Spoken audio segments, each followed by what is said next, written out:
I'm drawing infinite cards in Marvel. This video is purely for entertainment and does not infringe on copyrights or laws. The rights to the novel and image belong to the original author. We do not claim ownership. Don't like waiting and want to listen to this fanfic in full now? Subscribe to our Patreon, where you'll find the best fanfics. Chapter 76. We have Kyle. Not bad, Kyle nodded and whispered, retracting the dark claws on his hands. In this way, the venom suit can also get rid of the embarrassing situation where there is only a bulletproof outer layer, gliding, camouflage, night concealment and other assistance, but there is no offensive mode at all. After appeasing the symbiotic venom, Kyle turned his gaze back to Logan lying on the ground, and asked, "How do you feel after completing your revenge?" Logan stared blankly at the blue sky, his chest still unable to calm down, panting, and said, "The stone that has been pressed in my heart for so long can be removed now, and I am very comfortable and at ease. I feel like, even if I die here now, it doesn't matter." The lone wolf finally no longer has to carry the hatred and resentment in his heart. He searched and rummaged around the world alone, and walked down with scars all the time. Kyle smiled, and said precisely, "That's not acceptable. According to the negotiation, now that your conditions have been met, the next step is life or death, and how to live in the future is up to me. If you die here, then I will be at a loss." "That's true." Logan smiled freely, got up from the ground a little tired, looked directly at Kyle and said sincerely, "Although this is only a condition for negotiation, I still want to thank you. Otherwise, I don't know how many years it will take before I can achieve this revenge." Kyle smiled and said, "If you really want to thank me, then according to the conditions and agreement, give me all your loyalty and life." Logan nodded. "Clench your fists and say firmly, 'I will do it.'" "That's good." Kyle patted Logan on the shoulder, and felt happy about it from the bottom of his heart. The number one thug of the Ouijian family is officially in place. As the saying goes, employees are not suspicious, suspects are not. As long as Logan dares to swear to be loyal, then Kyle dares to arrange and use it with confidence. This is his self-confidence and courage. As long as he doesn't stop growing stronger, he will always have the effect of suppressing the family leader at the same time. When the power of the family grows in the future, and many subordinates perform their duties to check each other, then there is no fear of the day when someone will be the dominant one and betray the water. After returning to the US base, I will find someone to arrange an American identity for you, and the ID will be changed at the same time. Are you still called Logan? Kyle thought, with his current status and connections, even in accordance with normal procedures, it is really not a problem to arrange a US identity card for someone. However, since considering the establishment of private family power in the future, one should not do too many things as a national major general, so as to avoid other troubles in the future. The first name is Logan. As for the surname, Logan hesitated for a moment, then quickly made a decision and said, "It's up to you. It is not impossible to forcefully use the original name, but the effect of incognito is basically gone. Moreover, killing the saber-toothed tiger today has made an end to the hatred of the first half of his life. It is also time to abandon those miserable and lonely pasts and move towards the real future life." Kyle also seemed to understand Logan's meaning, nodded and said, "I see, let's go then." "Where are you going now?" Logan asked. "Killing the enemy who had been in the fight all his life." Now he looks at ease, and his face is no longer as vicissitudes and stern as before. "The capital of Germany, it's time to put an end to the chaos of the war in the European theater." Kyle shrugged, pulled the sodium carbon steel sword from the saber-toothed tiger's body back into the holster on his back, and quickly swooped down the mountain to leave go. Logan paused, and finally took a look at the saber-toothed tiger's body. The throat piercing through the back of the neck was still overflowing with dark red blood. "Died here." Logan shook his head lightly, then set off and rushed down the mountain at an accelerated speed, following Kyle who was ahead. The two walked one after the other, and soon left this wilderness and deep mountain within the German border. Half an hour later, the carnivorous beast on the mountain dared to show up actively, drooling between its ferocious fangs, and tentatively flocked to the bloody corpse on the top of the mountain. Kyle led Logan, and after reuniting with his own American troops, he continued to break through the German army's defense line with high morale, and went deep into the German hinterland with almost unimpeded access. The army of millions of allies is like an invincible sword. General Chester, the 5-star general, is the one who holds the sword in the rear. Kyle is the sharpest tip of the sword, forcibly tearing apart the unnecessary defense lines. Countless German soldiers guarding the front line of defense chose to give up resistance and flee when they saw the devil-like young man rushing to the forefront of the enemy army. Some German officers even raised the white flag and surrendered immediately after Kyle led the troops into the territory because they saw the situation more clearly. World War II has been fought for too long and too hard. Although Hitler is still struggling to support, many soldiers and people in Germany are already exhausted at this time. Coupled with the powerful conquest brought by Kyle and the Allied forces, it is basically powerless to stop it. Far beyond the imagination of historians in previous lives, the similar large-scale attack on the enemy's country in the current Marvel Earth took less than a month. Hundreds of thousands of Allied forward troops directly attacked the German capital, Berlin. Berlin is like an empty city. The air smells of gunpowder and blood. The streets of the city, which were so bustling a while ago, are now very quiet. Major General Kyle. About 500 meters ahead is the main urban area of Berlin, Germany. It is basically the last life-saving barrier for Germany to defeat Hitler. The Soviet communications soldier gave a military salute respectfully, speaking fluent English, report loudly to the young man in the armor sitting on the roof of the armored car that opened the way. Yes, the Soviet side. The Allied forces of the three kingdoms, except the United States, only after fighting side by side with Kyle this time did the rest of the Allied forces deeply understand a series of issues in the U.S. battle reports that the officers of their own command had been unable to figure out after intense discussions. Why did the U.S. win the battle on the European front so quickly, and have repeatedly achieved large-scale battles with fewer wins? Why is the Hydra organization, which has infinite energy weapons and endangers Europe and the whole world, being wiped out so quickly? Why is it that a young man in his 20s has the rank of Major General, and is also a symbol of the conquest and strength of the American Emperor? The military forces of the Soviet Union and the United Kingdom, after experiencing this Allied combat, completely realized it. It turns out that there are only two types of military forces in this world. One is called an army with Kailfang, the other is called an army without Kailfang. Your tank armored force blasts with high firepower and no one can take a step forward. We have Kyle. Do you have tens of thousands of armed soldiers occupying the best defensive fort front? We have Kyle. Is the sneak attack of your secret agent elite team hard to guard against? We have Kyle. The rest of the officers of the Allied army, after experiencing fighting with Kyle, realized that the war can still be fought so strongly. Chapter 77.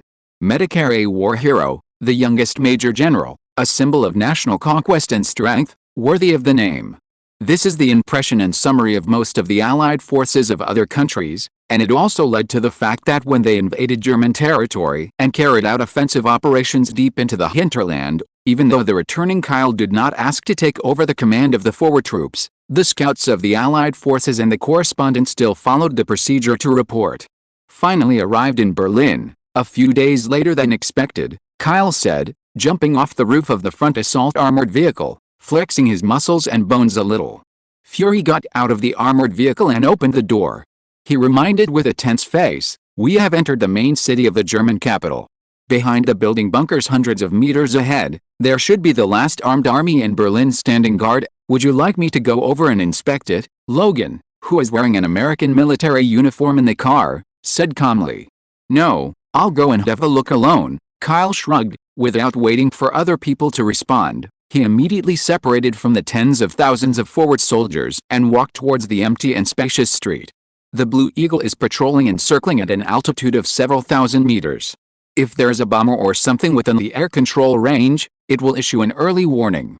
With his strength and life-saving ability, Germany, which is at its wit's end, has no way to pose a threat, unless Germany throws a nuclear bomb at the center of its capital with the idea of perishing together.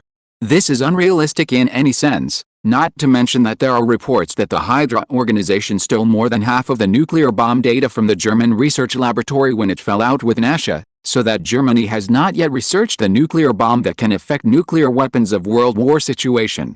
The United States, on the other hand, harvested the nuclear bomb information in the last underground base of the Hydra organization in the Alps Mountains. Instead, it estimated that it would soon develop the finished nuclear weapon in its own country. This is what Howard revealed to him when he was at the base. As a top scientific strategy scientist who cooperates with the national military, Howard is one of the core members involved in the construction of nuclear weapons. Putting aside the fear of nuclear weapons, Kyle has already left the Allied forces nearly 100 meters away, and is still approaching the main city of Berlin. His pace was neither fast nor slow, not like scouting, but more like walking on the streets of the city. After walking another 300 meters, this time Kyle seemed to be aware of his super sharpness. When he was about to pass the intersection of the street, he quietly switched the Venom suit to the full coverage mode, and his body entered the tense state of fighting at any time. Tread. The moment he passed the intersection, Kyle's pace suddenly stopped, and he stood tall and straight at the intersection of the street. Swish swish swish, the sound of many movements of raising guns was heard densely at the intersections on both sides, and the muzzles of countless rifles were focused on Kyle standing at the intersection. Ambush, Kyle whispered, looking around indifferently, surrounded by guns of thousands of armed German soldiers. Slowly holding the carbon sodium steel sword on his back in his left hand. Sword against gun, with a pair of thousands. It seemed ridiculous, but the German soldiers couldn't laugh at this time. Even the hands holding the guns trembled slightly, and the sweat soaked the lining of the combat uniform. God knows what kind of war demon they are facing. Don't shoot. Put it down first. In the silent and suffocating atmosphere, a mature and hoarse voice suddenly sounded, which immediately made thousands of German soldiers put down their rifles obediently. Kyle looked over in surprise and saw a middle-aged officer wearing an epaulet of honor and a general's uniform, obviously the commander of the German army, walking forward quickly from behind the guarding troops. "Excuse me, are you Kyle of the U.S. Empire?" the middle-aged officer asked with a slightly substandard English pronunciation. "It seems that there is no need for me to answer, right?" Kyle looked at him indifferently, and took a few steps forward with his sword in his hand. Many German soldiers next to him subconsciously raised their guns to aim again. "It's all said, put down your weapon," the middle-aged officer roared angrily, wiped the cold sweat from his forehead, and said bitterly, "Enough is enough, everything is over." The middle-aged officer looked at Kyle, who was fully covered by his battle suit, and said with a deep breath, "My name is Derek Paulus, and I am the Field Marshal of the German military. Here, on behalf of the entire army, I choose to surrender." The aggrieved and helpless words of surrender were spoken, but the German marshal relaxed, and continued to issue orders with a tired and decadent face. "All soldiers, throw down all the guns and weapons in your hands and stand by for orders." As soon as the words fell, the scene was dead silent. Thousands of German soldiers looked at each other in blank dismay, but after one soldier simply dropped the rifle in his hand, the rest of the soldiers also threw their weapons and shell casings on the ground one after another, which was very spectacular for a while. They have long lost the idea of fighting, and they are just the last heavy straw that breaks the camel's back. Kyle knew this in his heart, and was not surprised. He retracted the sodium carbon steel sword in his hand to his back. Whether to accept prisoners or not is up to Commander Chester in the rear to decide. Anyway, he had no desire to fight against soldiers who had completely lost their will to fight. Kyle ignored the German soldiers, and directly led the German marshal back to the direction of the Allied forces. Germany's last resistance defense army won without a fight, which also marked the early end of this large-scale battle. After the Allied forces captured the German marshal and left the army to guard thousands of German soldiers and prisoners, more forward troops continued to penetrate into the main city of Berlin. An hour later, the German capital, Berlin, was completely occupied by Allied forces. Nazi leader Hitler, as early as half an hour after learning that the field marshal led the last German armed forces to surrender, committed suicide by drinking a bullet in the presidential office building, and ordered the soldiers to burn his body on the spot. The death of Hitler, the leader who provoked the war of World War II, also indirectly declared the complete defeat of Germany. The forward troops of the Allied army began to arrange manpower to be stationed in Berlin, deal with prisoners, contact the rear and other busy tasks. When Fury was responding very quickly and arranged for soldiers to arrest the scientists of the institute, he found that Kyle and Logan had long since disappeared. Meanwhile, in the basement of a secret armory in the German capital, the iron gate of the military warehouse was forcibly smashed open by a pair of dark sharp claws. Two black shadows entered through the gap. After groping to open the main switch of the circuit, the light was turned on, and the huge basement of the military warehouse was suddenly brightly lit.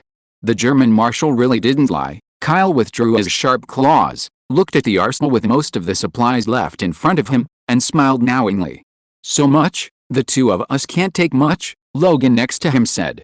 "You just stay at the door, I'm enough alone." Kyle smiled mysteriously, and walk towards the supplies wrapped in green cloth. Today, have a good time.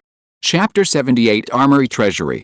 As Germany's secret underground arsenal, its location is naturally hidden, and it is not known to ordinary German soldiers or even low-ranking officers. In addition to arranging post-battle affairs for the vanguard army of the Allied forces, the spoils of several major powers will be the first to target the German research labs' weapon blueprints, high-tech products, and top elite scientists. As for the materials in the arsenal, they will wait until the logistics personnel arrive, and then use transport fighter planes to search and transport them away. This has also led to the fact that until now, there has been no sign of soldiers searching for the underground arsenal. This is really cheap. Kyle, who was the first to learn about the location of the largest secret arsenal, was told by the German marshal who surrendered.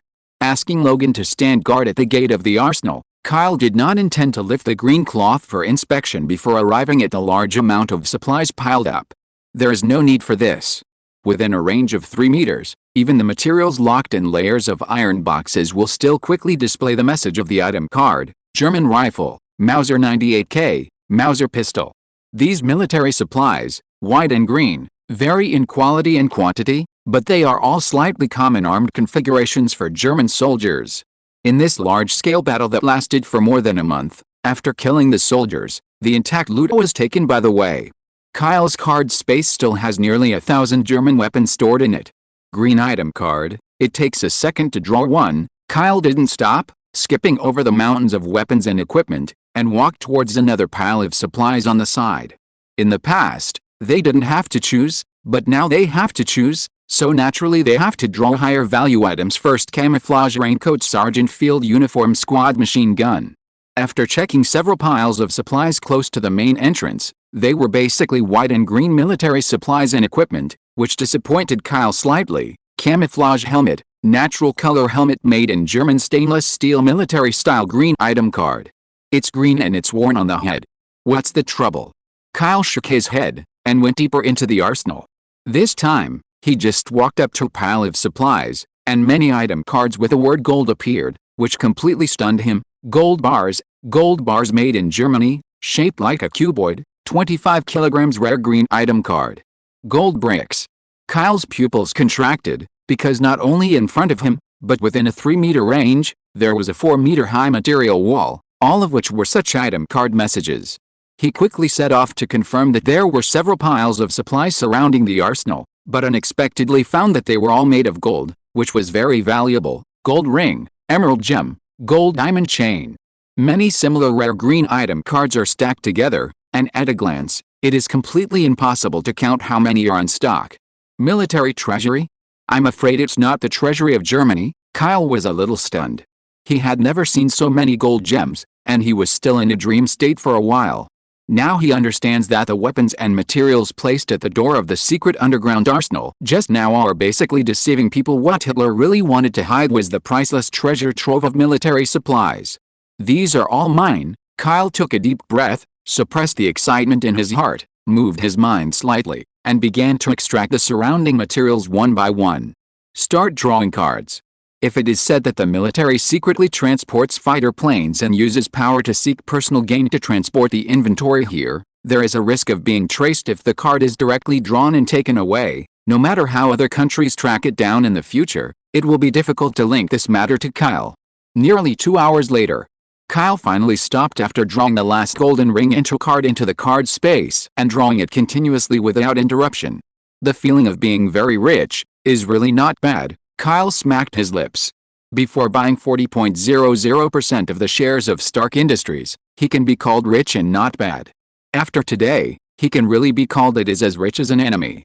In the future, who dares to say, is richer than me? By the way, Wakanda's Black Panther King can tread. Suddenly, the chaotic sound from the main entrance brought Kyle back to reality in the underground armory.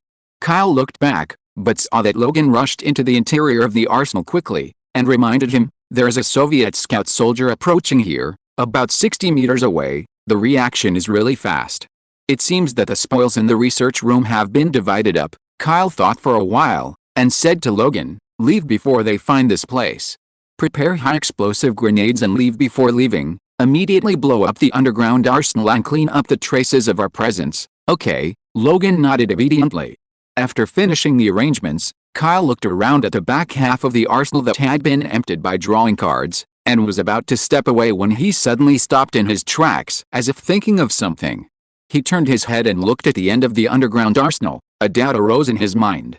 The German military likes to build dark basements. There is no dark layer in this underground arsenal, which is almost a treasure. 5 minutes later, the Soviet reconnaissance team was groping around the main entrance of the underground arsenal, when suddenly a strong explosion sounded, and the main entrance and surrounding stone and soil layers were destroyed and collapsed, covering the entrance of the largest arsenal. At the same time, inside the original underground arsenal, a room in a dark room next door lit up with the light of day again. Logan held a military-style high-brightness flashlight, and drove forward with a beam of light to drive away the darkness, making sure to walk ahead safely. With his other free hand, he stretched out his wolf-shaped sharp claws, and kept opening the lids of the wooden boxes stored all the way in the dark room, revealing the contents of the boxes under the light. These are, walking behind Logan, Kyle opened his eyes unexpectedly, looking at the items stored in the wooden boxes in the dark room with double layers of security. 12 sunflowers in a vase, one of the famous paintings created by Van Gogh himself. Blue item card, The Last Supper, one of the murals created by Da Vinci himself. Blue item card, Venus. Michelangelo's famous sculpture. Blue item card, Heart of the Ocean, a heart-shaped gemstone necklace made by a top craftsman with a huge sapphire of rare purity in the world. Blue item card. It seems that they are all the world's top collections that Germany loaded everywhere during World War II. Kyle secretly sighed. No wonder even gold and gems can only be piled up in the arsenal outside. It turns out that the things inside the darkroom are more valuable. Each of these collections will be a world-class collection that can cause a sensation and fetch sky-high prices in future auctions. Crack. Logan walked to the end of the dark room, and the sharp claws opened the last two large boxes, sealed the box items in the boxes, and immediately illuminated the dark room with a little bit of blue light. Kyle's blue eyes were highlighted against the contrast, and he muttered to himself, "The remaining power of gems." Chapter 79. In the deepest part of the dark layer of the German secret underground arsenal, the items contained in the two wooden boxes are the items Kyle is most familiar with. Gem energy. Regardless of the specific use effect, an item that is enough to be counted as a blue grade is the best choice to be used as a sacrifice drawing material. Venom, Blue Eagle, Fairy Bean, Vibrating Gold Arm Guard, etc. The blue cards that greatly enhance the personal background are also the items that are sacrificed and drawn by the remaining power of gems. At this moment, Kyle looked at the residual energy of gemstones filled with two wooden boxes in front of him, and sighed with emotion. This should be the earliest batch of original energy cubes produced by the Hydra organization using the cosmic Rubik's Cube, which is used to achieve further cooperation with the German Nationaliter. It was estimated that after the two fell out and cancelled the alliance, the Hydra organization would not provide energy weapons to the German army, and these original energy cubes were arranged and stored by Hitler together with the collections of various countries. Around 50 yuan. This should be the last batch of infinite energy cubes, Kyle estimated in his heart. Tons of gold and gemstones, precious collection items from all over the world, plus the remaining power of these gemstones enough to draw blue grade cards 5 times. The harvest in the German underground arsenal this time is unprecedented. These things are not convenient to transport out by means of transportation. What should we do? Logan frowned and asked. He had been guarding the entrance of the arsenal just now, but he didn't see that Kyle had already emptied half of the arsenal library materials. Let's deal with it like this. Kyle shrugged, without hiding it, and directly extracted one of the energy cubes in the box. The 3-second card drawing time ended, and one of the energy cubes disappeared into the box out of thin air, transforming into the material card area of the card stored in the card space. What's going on here? Witnessing the miraculous scene that seemed to be magical, Logan opened his eyes wide in surprise. He had never seen such a supernatural phenomenon in half a century of living. It's nothing. One of my natural abilities is to store items in another space, Kyle explained while extracting the remaining gemstones in the box. He didn't mean to hide the ability to extract items all the time. After all, Logan was now his own person, so it didn't matter much if he exposed some of his abilities to him. In a few minutes, after all the gemstones in the two boxes were exhausted, Kyle turned directly to the many collections in the dark room, drawing without missing a single one.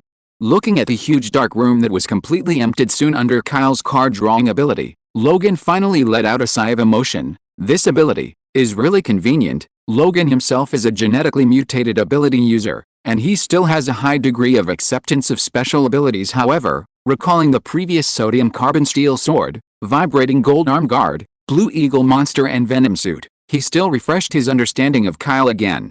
What I am following now seems to be a more extraordinary figure than the superficial status of a war hero. After spending a lot of time, Kyle got the last famous painting in his hands. And then he and Logan left the sealed darkroom of the underground military warehouse, and forcibly opened an exit to return to the ground. When the two returned to the square of the Berlin Presidential Palace, where a large number of forward Allied forces were garrisoned, they happened to meet Fury, who was about to look for them. "Kyle, where did you go?" Fury squeezed his sleeves and wiped the hot sweat on his forehead, looked at Kyle, who appeared out of nowhere, panted and said, "I asked the rear to arrange transport fighters to come, as the first batch of retreating soldiers returned to the United States, and some wounded officers and hostages were prepared, but you are missing." He paused, and continued, "Germany has already lost completely, and officials will be summoned to sign the surrender in a few days. The Allied forces don't need to stay here for a long time, and will leave in batches." Kyle asked curiously, "The result of this battle is not bad." Fury nodded and said, "It's okay. As the main force this time, of course we must occupy enough scientific talents and weapon resources, then let's go." Kyle nodded, signaling Logan behind him to follow. The three of them were about to leave the main square in Berlin, and headed for a large open space large enough to park transport fighter planes. An American correspondent hurriedly emerged from the crowd of Allied soldiers, approached Kyle, and quickly whispered a report in his ear. A few words. "Okay, I see." Kyle nodded expressionlessly, and after the correspondent left, the young and handsome face couldn't help showing unconcealable anger. "What happened?" Fury stared at Kyle in surprise and asked, and Logan stopped silently. Kyle responded in a low voice, "Just an hour ago, 2 foreign agents in black leather jackets sneaked into the rear battleship, shot and killed more than a dozen naval soldiers, and will be held in the interrogation room. Natasha was taken away. They really dare. The alliance battle is not over yet. At this juncture let the agents attack from the rear." Fury couldn't help becoming angry when he heard it. Before the war, it would be fine to send agents to infiltrate the battleship and carry out missions targeting Kyle. After this war, the rest of the agents were dispatched even more presumptuously to take the prisoners away? Fury said in a deep voice, "Do you want to report this matter to General Chester now? Put pressure on the Soviet Union." "It's not necessary. This matter will end here, and I will calculate it slowly later." Kyle shook his head lightly, looking at the Soviet army station not far away, with a sneer in his mouth. "Use your brains on him, and then move the talents he wants. This matter, the Red Room organization started from the initial shot. It will not be the end, but just the beginning. Let's go." Kyle snorted coldly, and together with Fury and Logan, they left the main square directly. After they left, the Soviet military officers stationed on the square collectively felt a chill, overflowing from the bottom of their hearts uncontrollably, with an inexplicable feeling that something was wrong. The Soviet officers who participated in the battle this time couldn't help but bring the battle reports and results back to their homeland. One more thing is to send back more information about the American Emperor Kyle, the war hero. Medicare, you must be careful. You can't easily become an enemy with him, after all. He is a man who affects the entire large-scale war pattern and speeds up the rhythm of the battle by relying on himself. What the Soviet officers didn't know was that a certain military spy organization in their own country had already made Kyle record 2 profound accounts in a small notebook. 10 minutes later, a U.S. transport fighter plane loaded with battle results took off from Berlin, Germany, crossed the ocean and landed at high altitude, and returned to the distant American continent. Chapter 80 Returning and Drawing Cards. In the sky above the Atlantic Ocean, the wings of a giant transport fighter schemed over the clouds, tearing several white wounds in the blue sky. After more than a month of war, the officers who participated in the battle as the vanguard were exhausted physically and mentally, and fell asleep soon after sitting on the soft seats in the cabin. And the scientists who were important hostages, under the guard of armed soldiers, also had serious faces and kept silent with each other. This also caused the cabin of the transport fighter to be quiet, and only the faint sounds of various internal equipment and external airflow could be heard. Kyle sat on a window seat and closed his eyes to rest. His thoughts gradually fell into the vast card space. After this large-scale battle of the Allied forces occupying Germany, He was probably the biggest winner among them. The spoils harvested from the battlefield and the underground arsenal reached an astonishing amount. In the vast card space, tens of thousands of item cards are floating in the material card area to be processed, each glowing with different three-color light of white, green and blue, just like the stars in the night sky on the grassland. In fact, the proportion of white item cards is the least among them, and they are basically some cheap and common goods and equipment, which Kyle picked up by the way in the early stage of the battle later. Because the green-grade weapons and equipment were all over the battlefield, he didn't even bother to look at the white-grade items in the middle and late stages of the battle, let alone draw them. Kyle first organizes the cards in the material card area. Valuable items such as gold, gems, and collectibles are all transferred to the item card area for storage, as a wealth foundation to support the cultivation of future forces. More German weapons and items were left in the material card area. For him, it was a pity that these old-style equipment were left useless and discarded. According to the past practice, they were treated as material card sacrifices and the job was over. Sacrifice draw card. With a thought in Kyle's mind, tens of thousands of green item cards selected for sacrifice immediately floated up, disillusioned and shattered one by one, and then thousands of new cards of various types were created instead. 1,000 consecutive draws. X 1023 X 2046, 98K X 59 X 49, X 26 X 186. Although they were all green item cards, it was the first time that such a large number of consecutive draws made Kyle's heart tremble slightly. The drawing is successful. Congratulations on getting Life Plus, X34, Piranha, Golden Retriever Lion, Galaxy Alliance Language Proficiency, Military Tank, Laptop, Unhatched Strange Egg. Thousands of new cards drawn from the sacrifice appeared, and at the same time as they emitted dense green light, a dark blue card flew out of it. It's not easy. 1,000 consecutive draws, and finally a super grade one was shipped. Kyle was full of emotion, and reached out to take the new rare blue card, Unhatched Monster Egg. Obtain a genetically mutated giant monster egg blue rare creature card. The strange eggs that are suspected to be born from the hybridization of ancient lizards and dinosaurs have not yet fully hatched, and need to be placed in a warm and stable place for a long time to hatch. Current status, can be materialized, cannot be summoned. What the hell is this? Kyle was a little dazed. It was the first time he had drawn this type of creature card. Whether it is the blue eagle, ancient giant dragon turtle, that can be summoned continuously, or the venomous hornet's nest, that can be summoned once, it is the mature stage that can be summoned. There is only initial venom symbiont, which is the growth stage of a newborn baby when it is first drawn. This time it's even more outrageous. Just give an egg and let you slowly hatch it with time. However, the biological egg alone is in the blue rare grade, so the hatched creature may not grow up to be purple or other grades. Dinosaur monsters? Alien creatures? Kyle touched his chin and fell into thought, and finally transfer the card in your hand to the top of the biological card area for storage.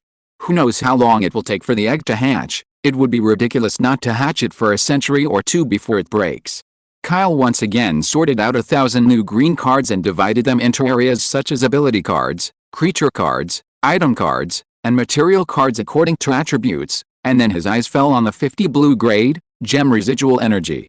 Facts have proved that it is unreliable to rely solely on low-level item cards for sacrifice extraction, and the probability of drawing super-level cards is pitifully low. If you want to obtain high-grade cards, you can only use the same grade item cards to sacrifice. It's up to you again this time. With anticipation in his eyes, Kyle put all the residual energy of gemstones into the sacrifice materials. You sacrificed gem residual energy X50. The extraction is successful. Congratulations on obtaining Cling, Alien Bomb, Elf Blessing, Life Boost, Air Dash. 5 new cards were clearly presented with blue light, floating quietly above the card space. It seems that they are all good things. Is the goddess of luck finally on my side? Kyle excitedly licked his dry lips, and quickly checked the other 4 blue cards except the familiar Life card. Check Clinging, freely clinging to any bunker blue ability card. Within half an hour of activating the skill, even the smoothest glass wall of a building can easily cling and fix itself, and even cling and walk freely at any angle. The cooldown is 3 hours. Current status, skill type ability card, does not affect constitution and genes. Isn't this similar to the ability of the little spider in the future? Kyle pondered, but since it is drawn out as an independent skill, Clinging seems to be a little stronger than spider crawling. After all, it can walk freely on the wall as a flat ground. The only disadvantage is that skill cards require a culling time. The venom, which may be able to learn the ability of the host, just happened to make up for this shortcoming. Stealth. After the skill, the second blue skill card is not bad. Kyle put away Clinging, and then checked the remaining 3 new cards. Alien Bomb, an alien bomb from the product of outer space technology. Blue item card. A small round bomb containing a devastating blasting power. After the button is activated, the bomb will irreversibly enter a 10-second countdown, and after 10 seconds, it will devour and destroy everything within 100 meters. Small nuclear bomb. Kyle's eyelids twitched. If he was slightly affected by this thing, he would be skinned even if he didn't die. Spirit Protection. Protection from nature spirits. Blue bio card. Summon the natural elves, let them give protection to others, and the blessed ones can gain natural affinity and the blessing of nature. Current status, disposable, can be used by others and a unit cannot be used on the card owner. The killing breath is too heavy. After the monster egg, another weird creature card, Kyle frowned, and put it directly with a monster egg card. He then looked at the last new card, his heart was shocked, and his eyes showed surprise. Sprint in the air, the third skill type ability card. Chapter 81 Future Technology Dream Factory. The first transport fighter plane returning from Berlin landed at the U.S. military headquarters in New York at around, p.m. The New York military base was brightly lit. After the fighter plane landed and opened the cabin door, there was thunderous applause at the parking lot outside the fuselage. When some Vanguard officers got off the plane one after another, and when it was Kyle's turn to step down the steps of the fighter jet in black combat uniform, the applause became more intense and proud. Kyle glanced forward as he walked, and found that there were dozens of officers in military uniform and suits as the pickup personnel. Among them, General Chester, who was in charge of this battle, was also present. A group of journalists and photographers were raising their old-fashioned photographic equipment, taking pictures of the dazzling white light of the flashlight continuously flashing. Everyone, thank you for your hard work. General Chester first greeted everyone who got off the plane, and then stepped forward. Under the surprised eyes of many officers and officials, he patted Kyle on the shoulder kindly and said with a smile, "Kyle, you did a good job. You deserve to be a war hero, at least I'm worthy of the Major General badge you gave me." Kyle shrugged and pointed to the military rank badge pinned on the left shoulder of the battlesuit. It was specially worn temporarily before disembarking from the fighter plane. Many officials from both the military and the government around shook their heads and smiled bitterly. Probably only Kyle dared to say such things to the 5-star general so casually. General Chester didn't care. He smiled and said, "You have worked hard at the front line of the war for more than a month. Go back early and rest for a few days. After a few days of rest, there is another battle that requires me to go there," Kyle asked casually. After all, the biggest main battle, Germany, has just fallen, which means that all wars in the European theater have come to an end. The Second World War is also drawing to a close. There is a plan. General Chester moved his mouth, then paused quickly, looked at Kyle meaningfully, and said softly, "I will let the soldiers inform you when the time comes, and you should go home and rest first. Come on. As the proud hero of the country, you can't collapse from exhaustion." Although the last sentence is in a mocking tone, there is still genuine concern in the words. Kyle nodded and said, "Then I'll go first, and Fury will complete the handover of the matter in Germany this time." At some point, Fury has become his exclusive job spokesperson. As soon as the words fell, Fury, wearing a left eye patch, walked in front of the transport fighter plane on the parking ground, and the armed soldiers behind each escorted the hostages off the plane. The officials who picked up the plane also turned their attention to the hostages. The defeat of Germany this time is one aspect, and obtaining German scientists and military materials is equally important. Taking advantage of their distraction, Kyle waved his hand lightly, letting Logan, who was among the disembarking soldiers, follow up, and the two left together outside the military airport. Seeing Kyle leave, a large number of reporters and photographers on the side hurriedly carried the camera equipment and chased after him to conduct an interview. Kyle isn't like Steve. After all, Steve himself was born as the Captain America promoted by the government, and he did a lot of interviews and publicity before he went to the battlefield. As for Kyle, as a hero who has been fighting on the battlefield, although there are many documentaries, he has never been interviewed. Any media newspaper in New York would dream of getting Kyle's first-hand interview. The reporters carried their photographic equipment and speeded up to catch up. At the main gate of the military parking lot, when they were about to catch up, a stretched luxury car suddenly stopped outside the gate. Kyle and Logan directly opened the car door, and the car started immediately after getting in the car, leaving behind a car of exhaust fumes to the panting media reporters. In the extended version of the luxury car, a professional bodyguard acts as the driver and sits in the main driver's seat. The middle and back of the body are hollow, and the space is spacious enough. There are luxurious sofas on both sides of the door. Under the comfortable light on the roof, Kyle and Logan sat on the sofa on one side of the car, and on the other side sat a gentleman in a suit with a mustache, whoever it was if it wasn't Howard. It's a good thing you didn't get entangled by those reporters, otherwise it would be difficult to get out. Howard patted his chest with lingering fear. Obviously he was used to dealing with reporters. I want to leave, how can they keep me? Kyle smiled lightly, and then asked a little surprised, but when did you come back from the base in Europe? Howard replied, the Scientific Research Institute on the mainland of the United States called me to help out half a month ago, but it just ended a few days ago, otherwise there would be no time to pick you up. The project of the current Scientific Research Institute is nuclear weapons, Kyle asked bluntly. Howard didn't say it clearly, but nodded slowly. The scientific research technology is already in the final stage, and it won't be long before we can produce a real object for experimentation. It seems that the war is really coming to an end, Kyle murmured to himself, leaning on the sofa, a little lost in thought.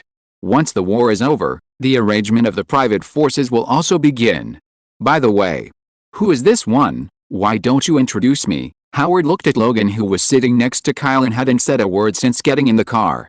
Just call him Logan. I met him on the battlefield, he is mine. Kyle hesitated for a while, unable to find a proper description of his identity, and finally spit out two simple words, bodyguard. A national hero who symbolizes conquest and strength, and a soldier who stands at the top of the U.S. military in personal strength, needs bodyguards? Howard was dumbfounded, looked at Logan, who was still silent, then at Kyle, who was serious, and asked in disbelief, really? I didn't lie to you. Kyle smiled and said, when Logan shows his strength in the future, you will know. You must be very interested in him then, to be chosen by you as your bodyguard. You must not be an ordinary person. Howard looked forward to Logan and introduced himself enthusiastically. Hello, my name is Howard Stark. Logan nodded coldly and didn't say much. He was still not very good at getting along with others. Howard touched his beard in embarrassment, and suggested to Kyle, last time at the training base, I agreed to buy you a drink when I came back. If you are free tonight, why don't you go have a few drinks together? Okay, Kyle nodded in agreement. He had just returned to New York, and there was really nothing to do for a while. The luxury car drove away from the area where the military base was located, entered the bustling urban area in the very center of New York from the main road of the city, and finally stopped in front of a tall building. I thought you took me to the bar. Why did you change your temper this time? Kyle got out of the car, looked up at the center of the New York City street in front of him, rising from the ground, and he couldn't see the roof of the building hundreds of meters away. Tall buildings. There are about 60 floors of modern industrial buildings, made of sturdy reinforced concrete, and the windows of each floor of the building are lit with daylight, and the busy figures of the staff can be vaguely seen. In the middle of the high-rise buildings with a sense of technology, there is also a giant English font of Stark Industries built with lighting. Howard walked in the open space in front of the building, opened his arms towards Kyle and Logan, and said loudly with confidence, "Welcome to Stark Industries, the dream factory of future technology." If you're listening to this novel on a channel other than Fanfic World, it means they downloaded and uploaded it without effort. We cordially invite you to visit our channel, Mundo Fanfic Novelis. There you'll find the original version of this story, and you can explore many other novels of various genres. We're waiting for you to immerse yourself in a world of incredible novels. Chapter 82: Technology Changes the Future. The Stark Industrial Building is a spectacular building in an artistic style. With a sense of technology and fashion as a whole, the building is 190 meters high and has a total of 62 floors. It can easily accommodate thousands of people to work. It is one of the landmark buildings in New York. In Howard's words, in general, it is much worse than the Empire State Building. The main reason is that there was not enough funds at the time, so we could barely build such a large main office building. Except for this office building, Stark Industries, the company, also has a future technology plaza for releasing new products, and 3 large-scale production factories located in the outskirts of New York at this time. Stark Industrial Building, the top floor of the 62nd floor where the chairman's office is located. Logan stood guard outside the office door. Kyle and Howard were both holding goblets filled with mellow red wine. They stood by the floor-to-ceiling windows that replaced the outer wall of the building. Looking down, most of the night view of the entire New York City came into view. Howard smiled and said, "In terms of fine wine, the collection in my office is not comparable to any bar. And as a major shareholder, you haven't seen the office building of Stark Industries with your own eyes, so you came over here. Indeed, it's much better than I expected." Kyle nodded and commented. He said that he was investing in Stark Industries in the original share investment, but he was actually investing in Howard himself. "It won't take long for Stark Industries to prove to the world that technology can change the future," Howard said with a smile, and raised a high wine glass in his hand to Kyle. The 2 wine glasses collided crisply, and each drank the red wine in the glass. After drinking a few glasses of wine, Howard seemed to have committed an occupational disease, and hurriedly led Kyle to visit the newly developed and manufactured products. In the luxury office on the top floor, the inner walls are all equipped with safe dark layers. Howard walked towards an exhibition table, and confirmed a triple fold through his fingerprint, eye mask and voice. The wall suddenly spread to both sides, and in the first safe counter that protruded from the outside, there was a boxy machine equipment. The more Kyle looked at it, the more familiar it became. The instrument could just be held in his hand. The screen of the machine only occupied a small part, and the dial numbers were on the lower side of the larger part. "Isn't this a mobile phone?" Kyle was confused. "Is it a keyboard-style wireless mobile phone?" "Yes, it's a mobile phone," Howard shrugged and explained. "Since you handed over the mobile phone product to me a few months ago, I have asked the elite personnel of the industry to disassemble and study it day and night, and found that there are many fine hardware in it. Some parts cannot be mass-produced at the current manufacturing level. However, many functions of the mobile phone are too advanced. In fact, as a portable communication device, it only needs to meet the functions of people's communication and instant conversation. Therefore, I will make the design of mass-produced mobile phones more direct and simple. After the war is over, it will first be displayed at the Future Technology Exhibition in New York Square, and then a communication tower will be built in New York for initial promotion." Before Howard finished speaking, Kyle was speechless in admiration. This is a tech giant. Give him a mobile phone, and he can conceive how to mass-produce and promote it. It's only 1944. A few years later, wireless mobile phones will be popularized externally? Kyle was still in a daze, and Howard had already retracted the first safe and opened the second dark layer on the side wall. Click. The commotion this time was obviously much louder.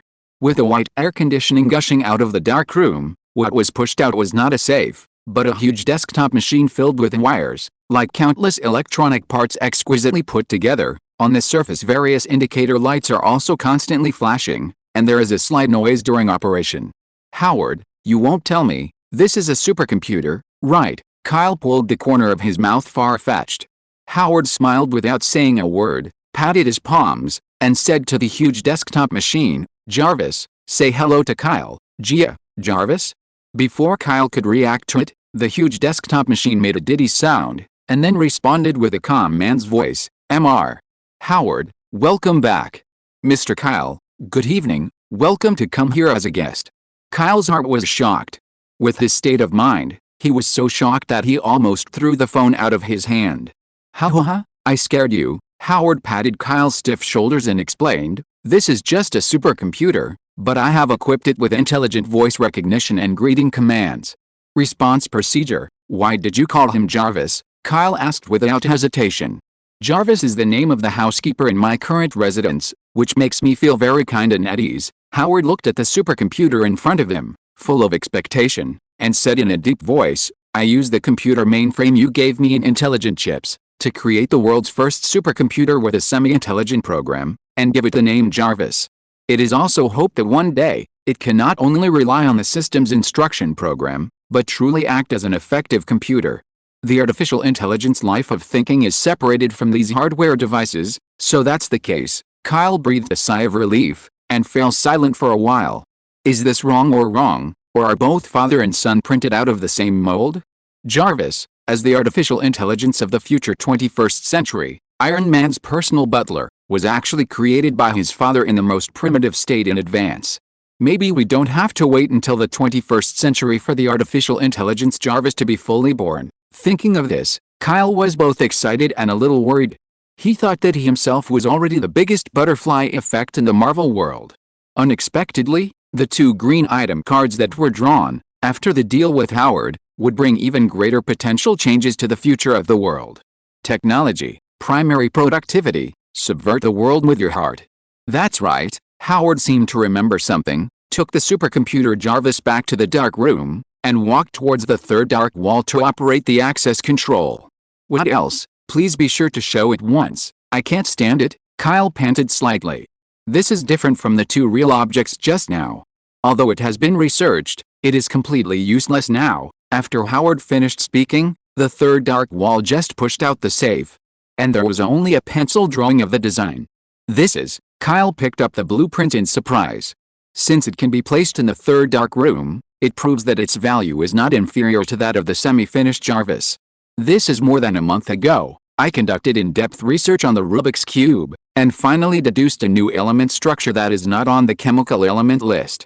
I believe it can replace infinite energy, Howard said regretfully. Unfortunately, even if the new element structure diagram is deduced, this element needs to be artificially synthesized by the continuous acceleration and collision of high-energy particle rays.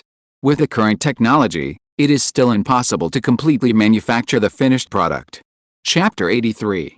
Structure sketch of unknown element. Draw a designed sketch with the internal structure of unknown element white item card.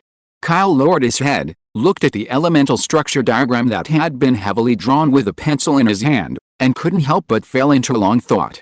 Although this is only a theoretical structure deduced by Howard from the Rubik's Cube, he still knows that this element is a new element energy in the true sense, and is an isotope similar to the material composition of the universe's original stone.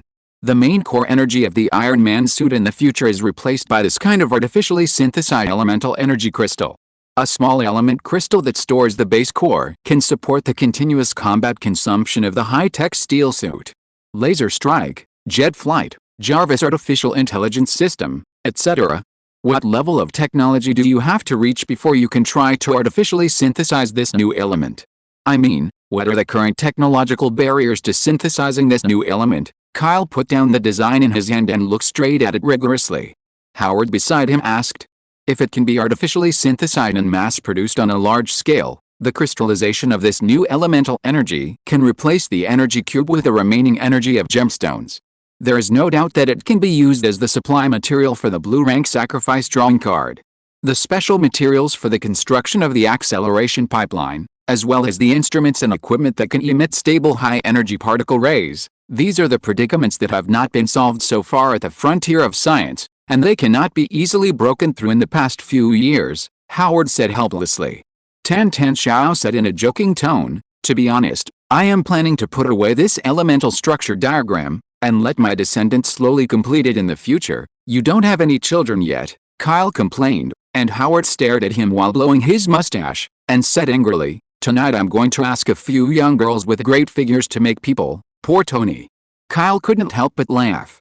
The future genius engineer Tony Stark has not yet been born, and it is estimated that he will have to wait more than 10 years.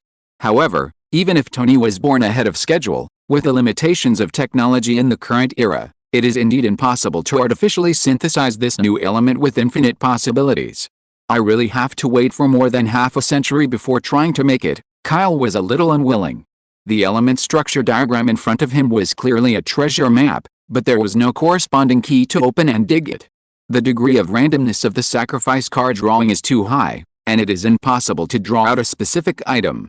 Okay, don't think too much, just take one step at a time. Maybe after a few years or more than 10 years, suitable materials and equipment will be invented. Howard patted Kyle on the shoulder and comforted him. Unfortunately, I didn't expect my partner to be more interested in new elements. That's the only way to go. Kyle sighed, and put the design back into the safe in the dark lair, but the moment he let go of his hand, a flash of inspiration flashed through his mind. Wait?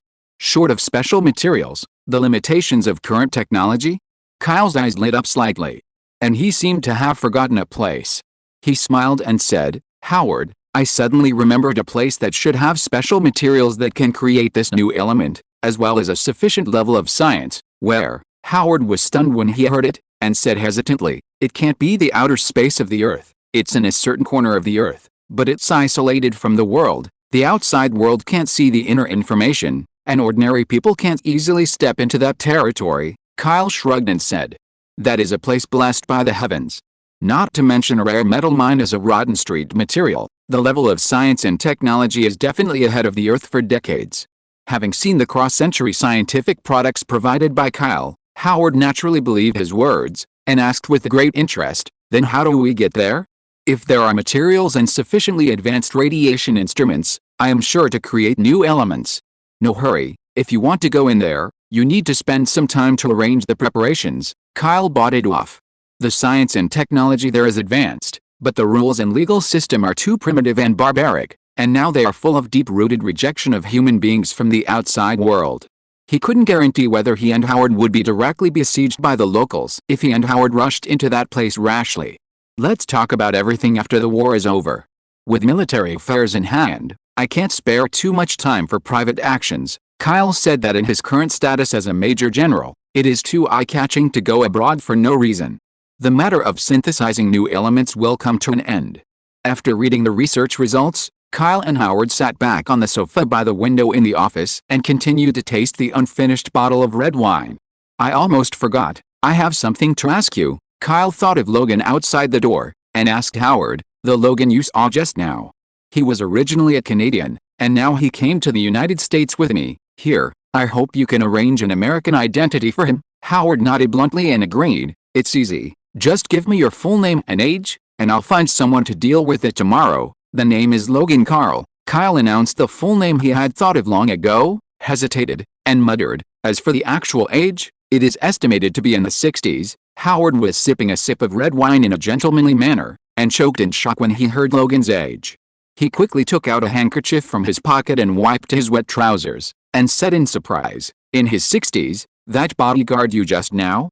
She looks like she is in her early 30s, but the hair on her face is a little thicker." Kyle smiled and said, "I said earlier that he is not an ordinary person, but in order to prevent other people from reacting like you, the identity of the arrangement should be registered as 35 years old. Age and one's own appearance cannot be measured and judged from the perspective of ordinary people.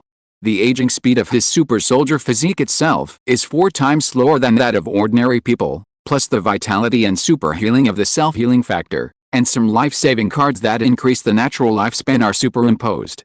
Kyle believes that even if another century passes, his body will still be in the peak state of youth. And his body and appearance will not have even the slightest aging change. The Red Skull said it well before, starting from the genetic modification of the super soldier ability, they are no longer called human life in this dimension.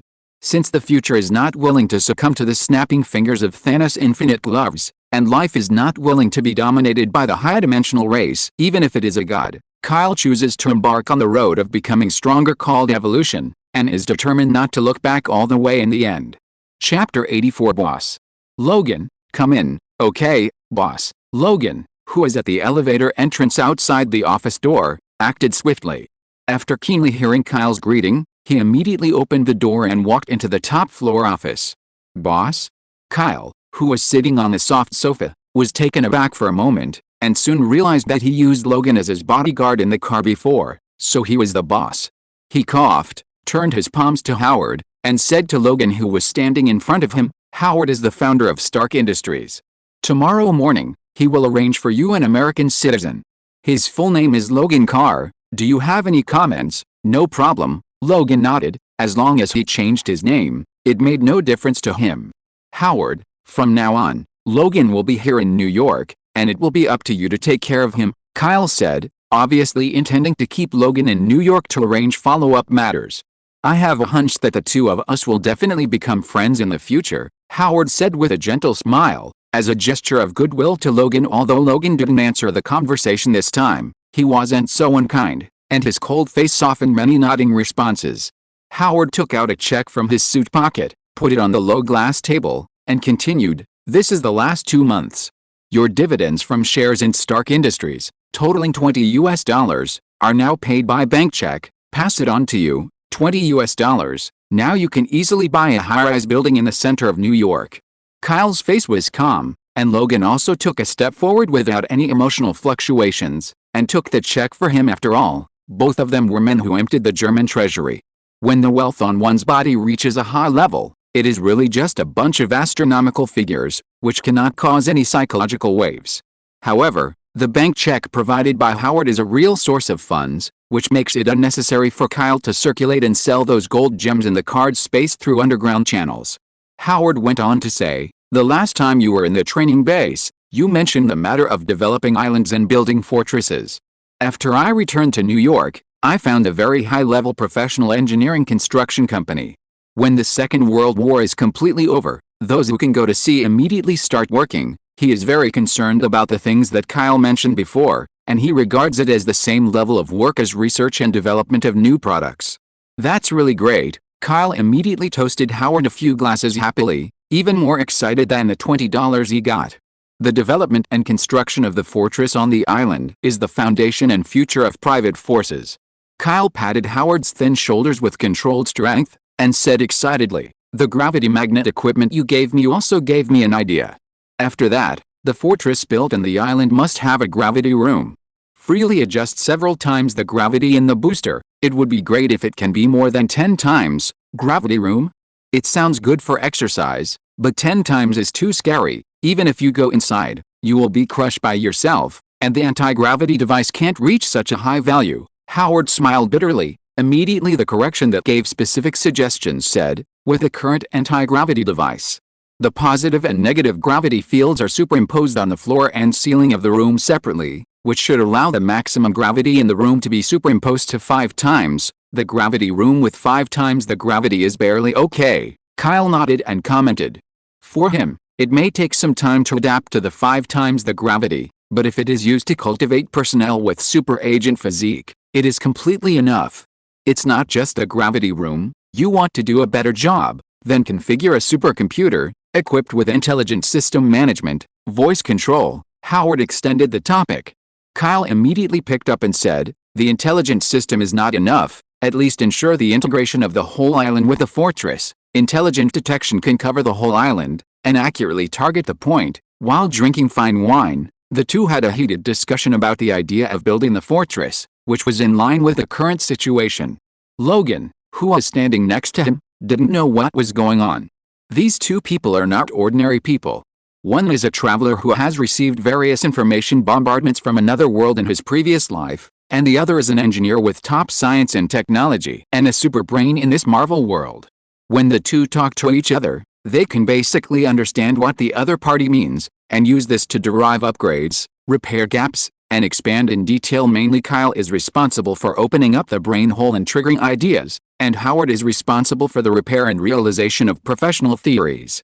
The lively discussion in the office lasted until late at night before barely stopping. The opportunity for the end was that Howard was drunk and fell down on the soft sofa in the office, muttering in a daze, "Let the island fly into the sky? That can't be done." Then he verbally said a bunch of difficult and complex numbers, Newton's formula, anti-gravity theory. "Have a good rest, my friend." Kyle shrugged, stood up from the sofa, waved his hands, and quietly left the top-floor office with Logan. "Howard, I really don't have any defense against others." Logan entered the elevator and said in a low voice. He has experienced blows, betrayals, wanderings, etc. in his life, and he is careful to keep away from everyone who approaches him. Be on guard. It's not that he has no defense against other people, otherwise it would be impossible to start from scratch and switch freely between the military and private industry. Kyle smiled and explained, "Only when the real hand-in with him friends, he will be so relaxed and willing to entrust his trust to show his temperament." Logan's expression seemed to understand. After Kyle and Logan left the Stark Industrial Building, they booked a double room in a VIP luxury hotel on the next floor in a nearby street.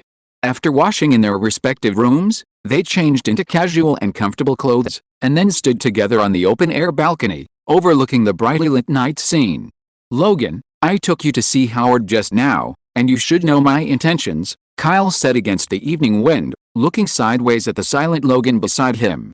Logan nodded, and said in a low voice, "I can probably guess that you want to build fortresses on overseas islands and cultivate your own power. To be precise, it's a powerful family." Carl is the name of the future family. And the family emblem is a card. Kyle smiled faintly, and at some point between his fingers, there was an extra card that he was flipping and playing with. Carl, which is simply a combination of the draw system and his name. You can be said to be number one who entered the Carl family, and fell into thief. Ahem, Kyle said solemnly, as long as you know one thing, I never treat you as a subordinate. If you choose to follow me, then you will be a part of the Carl family from now on. I understand, Logan responded emotionally. I thought that Kyle would hand over himself to the military or Howard for research as a man-made weapon, but he didn't expect Kyle to directly include himself in the future family group. Good boss. Chapter 85. On the top balcony of a luxury hotel. Kyle looked directly at Logan, thoughtfully said, since you are all my own, then I'll be straight. I still have a test task for you. Only when you complete the task, can you be completely regarded as a member of the Carl family. A member, what mission? Whether it's asking me to assassinate an enemy officer, or lurking in another country's territory to obtain information, there is no problem with these. Logan gave a confident and cold answer.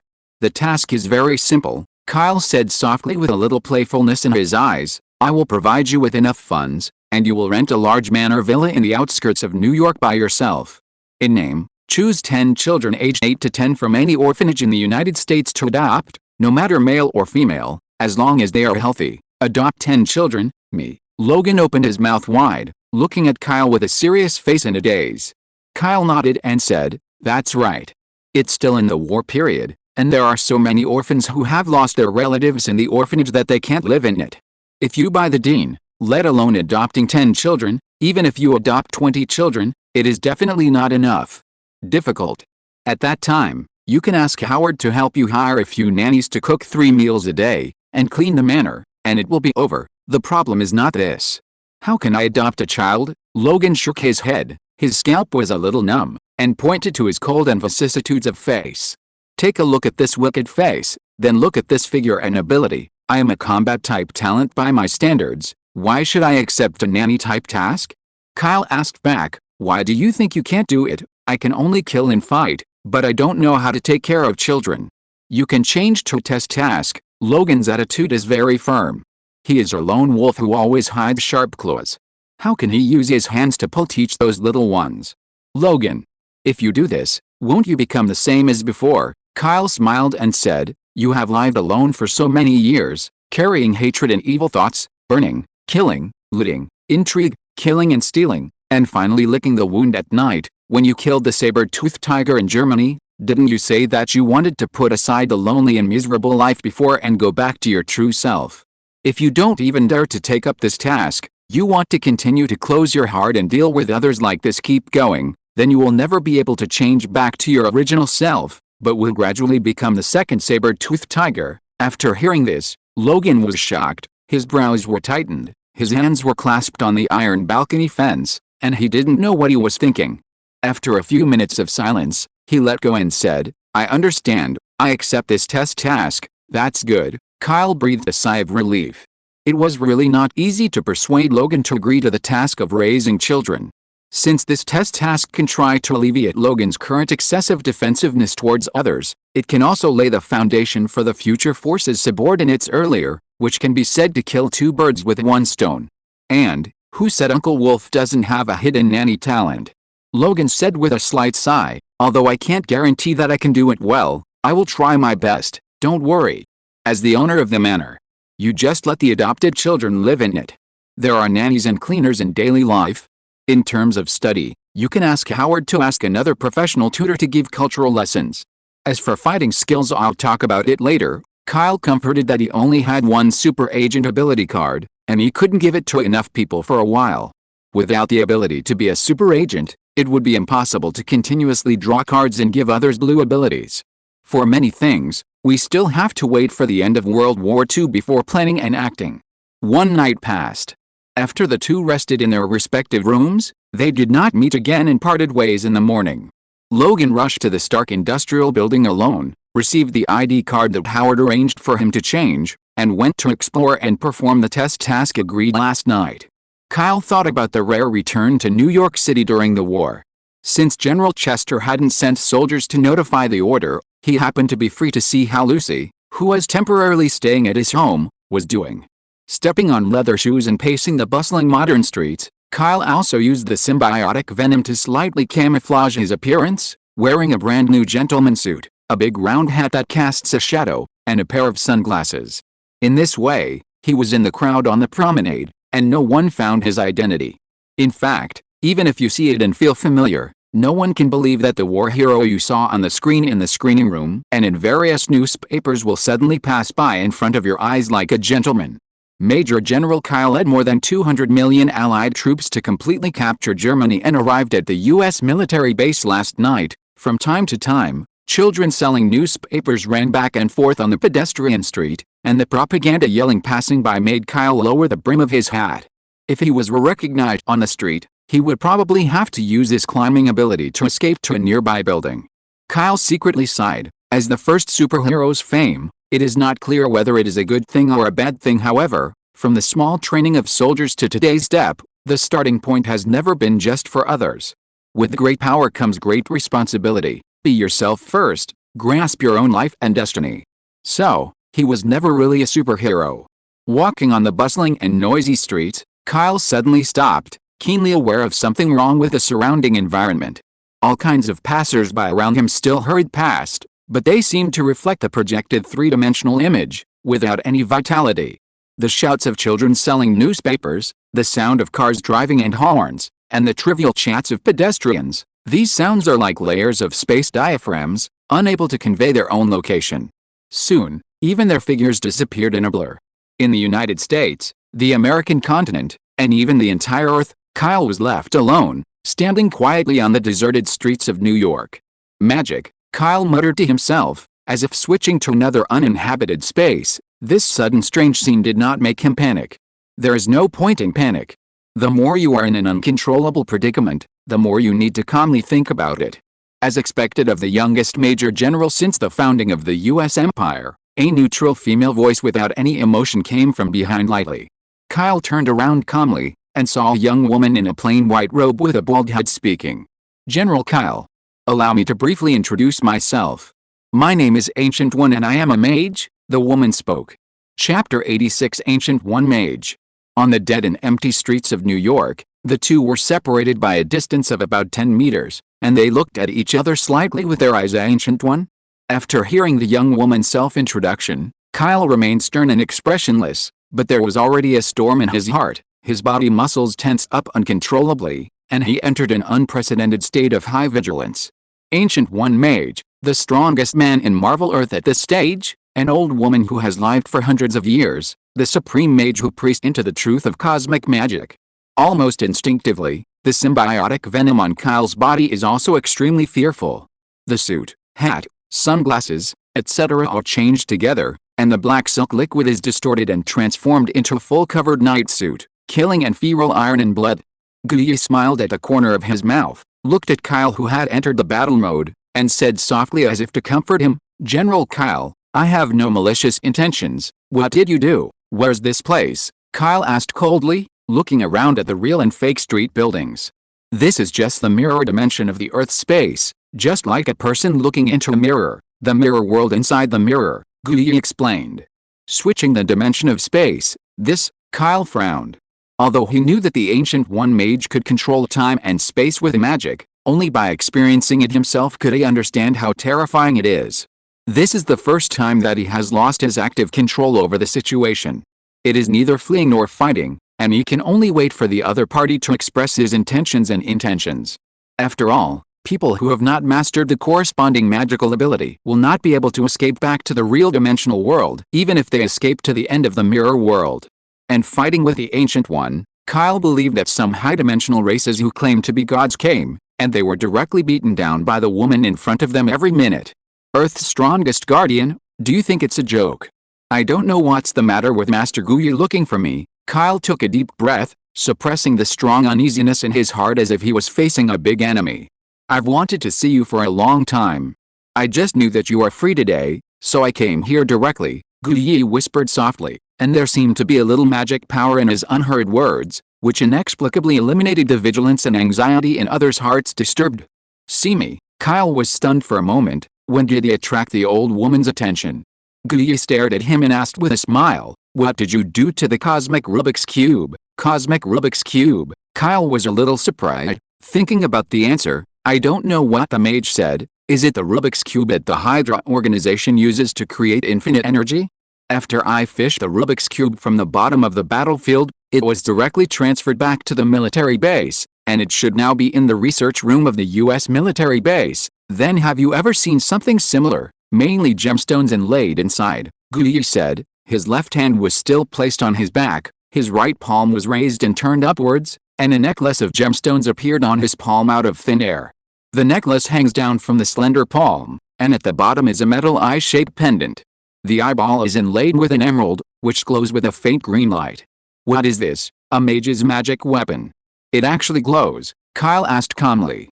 In fact, the moment he saw the eye-shaped necklace, he knew what it was: the Eye of Agamotto, the gem of time. Like the space gem extracted from the core of the Rubik's Cube, it is one of the 6 rough stones of the universe. "Haven't you ever seen a jewel like this glowing inside?" Guyi continued to ask. This time Kyle seemed a little impatient. He shook his head and said, "If I say I haven't seen it, I haven't seen it. In the German arsenal, I have seen piles of precious stones in stock, but there is nothing like it. These are self-luminous." This is true. He has never seen a space gem, because after being directly drawn into a card, it has been placed in the card space and has never been materialized. "I see." Guyi took a deep look at Kyle, turned his right hand, and the eye-shaped pendant necklace disappeared out of thin air again. Kyle looked at Guyi's empty hand with a little regret, and said, "I don't know if Mage Guyi can give you a price for that magic weapon. I have a friend who likes to collect such rare treasures very much." This time it was Guyi's turn to be stunned, shook his head and said, "This thing is priceless. It only belongs to those who are destined." "Then do I count as a destined person? Why don't the mage give me that magic weapon?" Kyle said aggressively. He now understands that Guyi sensed that the space gem had disappeared from the cosmic Rubik's Cube, so he made a special trip to find out. Indeed, as the guardian of the Earth, he has a kind heart and only takes action against foreign invasions that are enough to endanger the foundation of the Earth. There is no need to make him a weak and ignorant war hero who defends the country. "You are too murderous. Definitely not a predestined person," Guyi rebuffed, turned around, as if he was about to leave. Kyle was in a hurry when he saw it, so he quickly chased after him, and asked to stay. "Don't. Mage Ancient One, it doesn't matter whether you give the magic weapon or not. How about teaching me magic? Or, on behalf of the country, I invite you to have a drink at noon. Do you want tea?" Seeing that Kyle was about to enter the card drawing detection distance within 3 meters of Guyi's back, Guyi waved his hand directly, and the fine and bright Martian light spun into a wheel, tearing open a circle of exit in the space in front of him. Guyi stepped forward and stepped into the gorgeous and wonderful circle of Mars, from which the back of the white robe quickly disappeared. "Wait." Kyle narrowed his eyes, accelerated his pedaling, and quickly jumped out of the Martian circle. On the bustling streets of New York. Fuck. An office worker with a briefcase and a newspaper was in a hurry and just looked down at his watch when a black figure suddenly jumped out in front of him, so frightened that he sat down on the ground directly, and the things in his hands spilled all over the floor. "Who is it?" The man in the suit looked up cursingly. When he saw the mysterious man wearing a familiar iconic night suit and looking around, his eyes subconsciously shifted to the New York Times spread on the road. The cover of the large newspaper banner showed a ruthless young man standing in front of the capture of the German presidential palace. The robust figure in the black combat uniform was exactly the same as the person in front of him who suddenly appeared on the street. After a brief moment of sluggishness for a second, Mr. Suit burst out into a pig-killing exclamation, "It's Major General Kyle." A real person, huh? Kyle, who had just come out of the mirror world, hadn't reacted yet. After passing through the short-term induction of the shuttle space, he was shocked to find that he had returned to the original bustling streets of New York, surrounded by dense and diverse pedestrians. When Mr. Suit yelled, the sound on the whole street and road fell silent, and countless pairs of surprised and fiery eyes focused on Kyle on the street at the intersection. "It's broken." This was Kyle's first thought, and he also realized that he was now fully covered by the Venom suit on the battlefield. His second thought was, "Old woman, I remember this loss. In the new week, I ask all the book lovers who like this book to vote for their support. Newcomers and new books need the support of popularity very much. The author would like to thank you in advance. CAC double update time this month, around 22, Around, comma. Chapter 87 Cosmic Variables. Is it really General Kyle? In just a few seconds, the streets of New York caused a sensational uproar.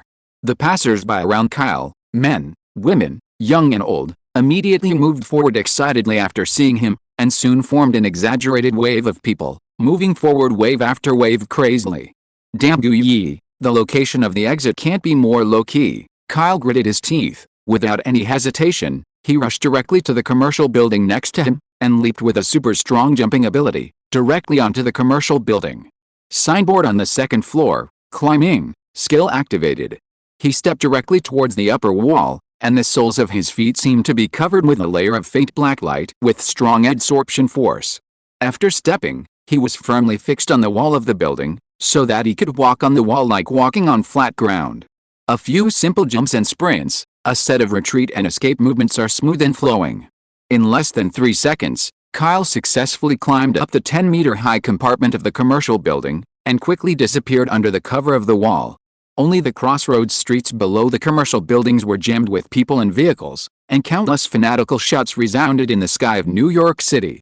After half a minute, Kyle, who was disguised as an office worker again with venom, walked on another street next to him with lingering fear. At this time, many passers-by reacted and rushed to the direction he exposed just now. Even the police cars on the road that passed is mobilized to maintain order. It's General Kyle, who just showed up at the pedestrian street of the commercial building. Where's it?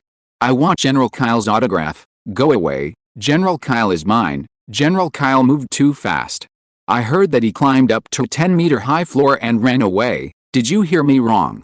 My friend said that he jumped directly to the top floor of the commercial building and disappeared. Brother, the commercial building seems to be 100 meters high, but since it is General Kyle, maybe it can be done. Kyle couldn't help but wryly smiled when he heard the excited discussion of passers-by, and almost lowered the brim of his hat to his sunglasses. In this era when there are almost no idol stars, as the first superhero and a symbolic military officer of the country's conquest and strength during World War II, the national admiration has reached an unprecedented level. This has advantages and disadvantages. Kyle touched his chin. At first, he just wanted to gain a foothold in this Marvel world and achieve a career, and then slowly thought about how to deal with future villains. Now it seems that the superhero reputation of this blessing is a bit too much, so that he can't keep a low profile at all. When World War II is over, it's time to think about the hero's retirement. Otherwise, even if it's a private move, it will attract the attention of various organizations around the world, Kyle thought secretly, recalling that he had just faced the Ancient One in his mind. A deep fear and powerlessness. Guyi, it shouldn't be that simple. Believe me. Before you get the Space Gem mastering skills, you can't easily take it out of the card space and use it. In addition, the forces created by the Ancient One, the magic abilities of the monks of Karma Taj, I have to try to get my hands in the future. Kyle made a secret decision. His blue eyes flickered, and he strode away from the noisy street area behind him, and walked towards the street where his home was located. At this time, Karma Taj, a hidden residence in a certain building space development. Dots of bright sparks spun into a wheel, revealing a space circle tunnel that could be walked by, and Guyi stepped out with his hands behind his back. Ancient Mage, in the gymnasium-like hall, male black monks had long been waiting, bowing respectfully to Guyi who had returned. Guyi nodded with a smile. The black monk said with some doubts, the mage has not left Karma Taj for nearly 100 years. This time it is rare to go for a major general of a country. Major General Kyle, he is not an ordinary person. Guyi frowned slightly, and said softly, his body seems to be fused with a symbiotic life form from an alien. Even if he uses magic to read his thoughts, he can only hear the messy voice of the symbiotic life form. The black monk said awe-inspiringly, alien life form? Do you need me to deal with it? No need. The symbiotic life forms don't have enough ability to threaten the Earth.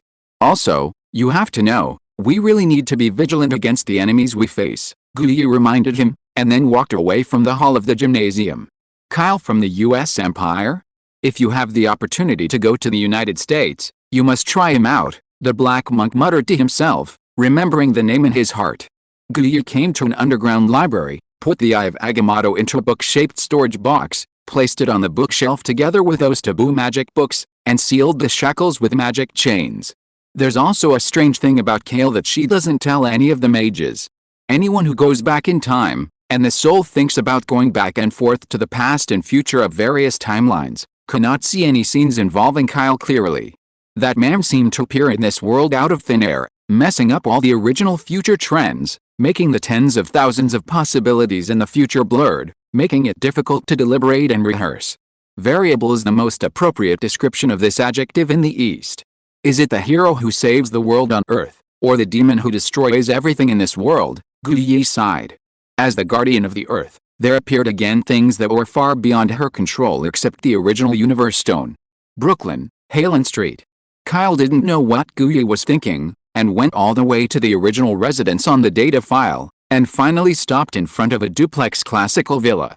If I remember correctly, it should be here. Kyle looked up, and it was the first time to go home. After confirming the house number, he rang the doorbell next to the door. Here we come. From behind the door of the villa, the girl's crisp response came faintly. But after a while, Lucy, dressed as a house girl, opened the door a crack, and looked at Kyle standing outside the door with ember-like bright eyes. After all, during the war, there were more young people who left home to join the army, and there were more girls and young women who stayed at home in New York alone. Beautiful women would take certain precautions against strange men. Not to mention Lucy, who is as long and beautiful as an angel. During this time, some old gentlemen have been asking her where she lives. God knows what they are going to do. Who are you? The fresh milk has already been delivered during the day, and I haven't ordered a newspaper, Lucy asked, looking cautiously outside the door. A suit of clothes, hats and sunglasses concealed the suspicious young man. Kyle was taken aback for a moment, then realized something, and whispered in a hoarse voice, "Door service." Chapter 88. Lucy's delicate and lovely face turned pale, and she stared at the strangely dressed Kyle outside the door with more vigilance. She bit her lip and said, "You've come to the wrong place. I haven't called any door-to-door service. Of course I didn't make a mistake. Isn't this number 199 Halen Street? I also know your name is Lucy Jean." Kyle shrugged, smiled and was about to enter the room, but just as he took a step forward, the wooden door in front of him opened with a snap. It was quickly closed by the inner Lucy. Kyle was speechless for a while, and the rattling sound of the front door lock could be heard from inside the house, and then, Lucy hummed a warning word. "My house is not far from the police station. Blame uncle, you stay outside and harass, and the police will come and arrest you." Kyle smiled bitterly, and explained, "Well, Lucy, I was just joking. Bad guy, go away." Lucy snorted coldly. Kyle continued to explain helplessly, "It's me, Kyle. Listen carefully, I haven't seen you in a few months. Have you even forgotten my voice, Kyle?" Lucy inside the room exclaimed. After a hasty and panic unlocking sound, the wooden door opened a gap again, and the ember-like eyes looked at Kyle outside the door again. This time Kyle didn't make any more mischief, and let the venom remove the disguise of the hat and sunglasses, revealing his young and handsome face. "Kyle. It's really you. You're back." Lucy was overwhelmed with surprise. She quickly opened the wooden door, opened her arms and rushed forward excitedly. Her skirt fluttered into Kyle's arms. "I haven't seen you in a few months. Are you okay?" Kyle kept smiling, wrapped his arms around Lucy's slender and soft waist, and looked down at the person in his arms. "I haven't seen her for half a year, and Lucy has also turned 17, and she looks more and more beautiful." Her long golden hair was tied up high, her pretty face was exquisite and her facial features were impeccable, especially her ember-like sky-blue eyes, which were cute and playful in the blink of an eye. Not only is her appearance more beautiful, but her figure has also become much plumper. Sure enough, the female college student has changed. Kyle sighed secretly, although he hadn't confirmed it visually, but the soft feeling of hugging him was not as thin as before. "No wonder you have to be so cautious. It's really not safe for a young beautiful girl to live alone during this war. Today's newspaper said that you returned to the New York military base last night. I was still wondering if you would come back. I was afraid that the room would not be clean, so," Lucy said softly, raising her head, her beautiful eyes straight looking at Kyle. His hands didn't mean to let go at all. She was wearing a homely dress with leggings and a beige apron pinned to her high chest. She was obviously cleaning all the time. "On the German battlefield, I even slept casually in an open-air camping tent. No matter how dirty the room is, it is better than a tent." Kyle smiled, blinked and said, "We stand in front of the door like this, and we are seen by others. It's not very good, or we'll talk about it first in the house. If people knew that his home was here, people would probably fill up the entire street every day. I won't let go, just take me into the house, Lucy said bravely, clinging tightly to Kyle's arms like a Persian cat. There's nothing I can do about you, Kyle shook his head dotingly, supported the girl's buttocks with one hand, and carried her into the house, while Lucy buried her whole body in his arms. Inside the villa, the walls, floors and furniture are all neatly organized and clean as new. Lucy transformed the original guest room into her own room. Although Kyle's original room was still empty, it seemed to be cleaned carefully every day, and there was no sign of staying for a long time. Kyle went back to his room first, took off the Venom suit that was used as a light bulb, and put on a casual suit that he customized for home. After all, the original body has been genetically modified by a super soldier, and its figure has reached the perfect robustness of a human being. The previous clothes are no longer suitable. In the lobby on the first floor, the fireplace was crackling and flickering. The Christmas tree decorated with lights had not been dismantled. There were flower vases and fruit plates on the table, and a pile of black and white newspaper papers were piled up in the small box next to it. Kyle, who went downstairs, sat on the sofa, picked up a few newspapers in the box in a little surprise, and glanced at them briefly. They were all newspapers that published photos and reports about himself, which were carefully cut and clipped, plus film preservation. "Ah, don't look at that," a girl's panicked exclamation suddenly came from upstairs, and Lucy, who simply changed into a long white dress, ran down the stairs with small steps. With a blushing face, she snatched a cut newspaper from Kyle's hand, put it back in the box and sealed it, and explained, "I read this when I was bored, and only from this can I know your story on the battlefield." Happening, Kyle felt warm, patted the sofa next to him, smiled and said, "Come here, tell me how you live in New York. It's very boring." Lucy pouted her pink lips, boldly sat on Kyle's lap, with the back of her head resting on his broad chest, and talked about the trivial and messy things after coming to New York in the past few months every day. "There's a very scary big dog in the yard next door, and every time I pass by the market store, he barks at me so viciously that sometimes I'd rather take a detour. Some old gentlemen who know that I live here often come to harass me. Fortunately, Chief Joseph has asked the nearby police station. From time to time, the police will come here to patrol and arrest or drive away those bad guys." What she said was very detailed, and it contained the innocence and softness of a girl, so that an ordinary and trivial matter would be divided into the length of a fable. But Kyle didn't show the slightest bit of impatience. Instead, he listened attentively, more attentively than listening to General Chester and Fury explaining the frontline battle situation in the base barracks. "It's been a long time since I got the ability of a super soldier, and I haven't experienced this kind of human thinking that ordinary humans are accustomed to, such as fear, worry, vulnerability, etc." Kyle lowered his head and looked at the beautiful girl who spoke softly in his arms and had a pretty face full of happiness. He suddenly realized something. In this Marvel world, perhaps everyone, including Logan, Fury, Steve, these comrades in arms who are enough to entrust their lives, can reluctantly give up at the juncture of absolute crisis. Only Lucy couldn't give up easily. Because only Lucy can let him regain his feelings as a human being. Instead of being a cold-blooded life with no bottom line and unscrupulous means to evolve to become stronger. Compared to the vicious dog next door, I prefer kittens. Lucy was still thinking about it, but Kyle took a deep breath and interrupted her. "Lucy, listen to me first." "Huh?" Lucy turned her head in surprise, and looked at him closely.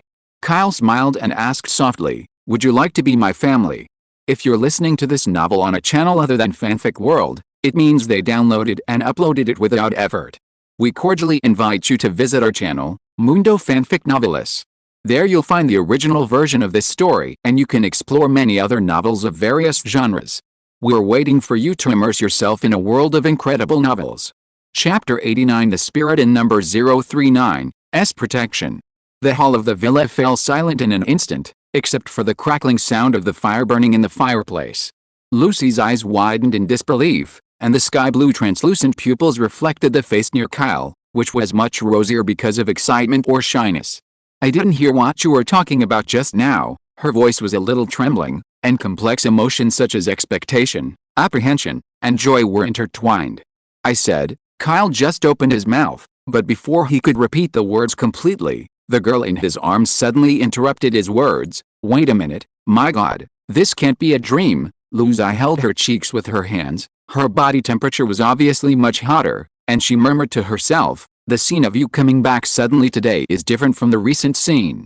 The opening of the sweet dream I had at night is exactly the same, and now I'm telling me that again. Kyle, I'm not really dreaming, am I? Or hit me up." After Lucy finished speaking, she looked at Kyle worriedly. "Of course it's not a dream," Kyle shrugged helplessly. With his current inhuman strength, how could he hit Lucy? He could only stretch out one finger and flick the girl's smooth forehead with controlled force. Lucy clutched her forehead in pain, but instead had a bright smile on her face. Her delicate body turned around playfully, her hands wrapped around Kyle's neck intimately, and they looked at him face to face. "Asked the question just now." Again, Kyle nodded. "I asked, would you like to be my family? You don't even need to ask." "Of course I am willing." 1,000, 10,000, Lucy replied excitedly, unable to hold back her emotional sobs. Tears overflowed from her amber eyes, across her white and delicate skin face. After losing her loved one, she has been living in Kyle's house, looking forward to it every day, and now this sentence, which is like a promise, let her know that all the waiting is worth it. "I plan to create a family called Carl to cultivate personal power. If you join in, then you will be my relatives in the future, and I will use my strength to protect you." Kyle smiled and put his hand on Lucy. "Wipe the tears off your face." With tears in her eyes, Lucy asked softly, "Then I agree. Am I the first to join the family?" "This, of course." Kyle nodded quickly, "And Logan is still doing the family test task, which can barely be regarded as half." Lucy tilted her head and asked courageously, "Then when will we get married?" "You just wanted to get married so soon, at least in a few years." When Kyle said this, he couldn't help smiling, wondering whether he had picked up a wife back from the battlefield.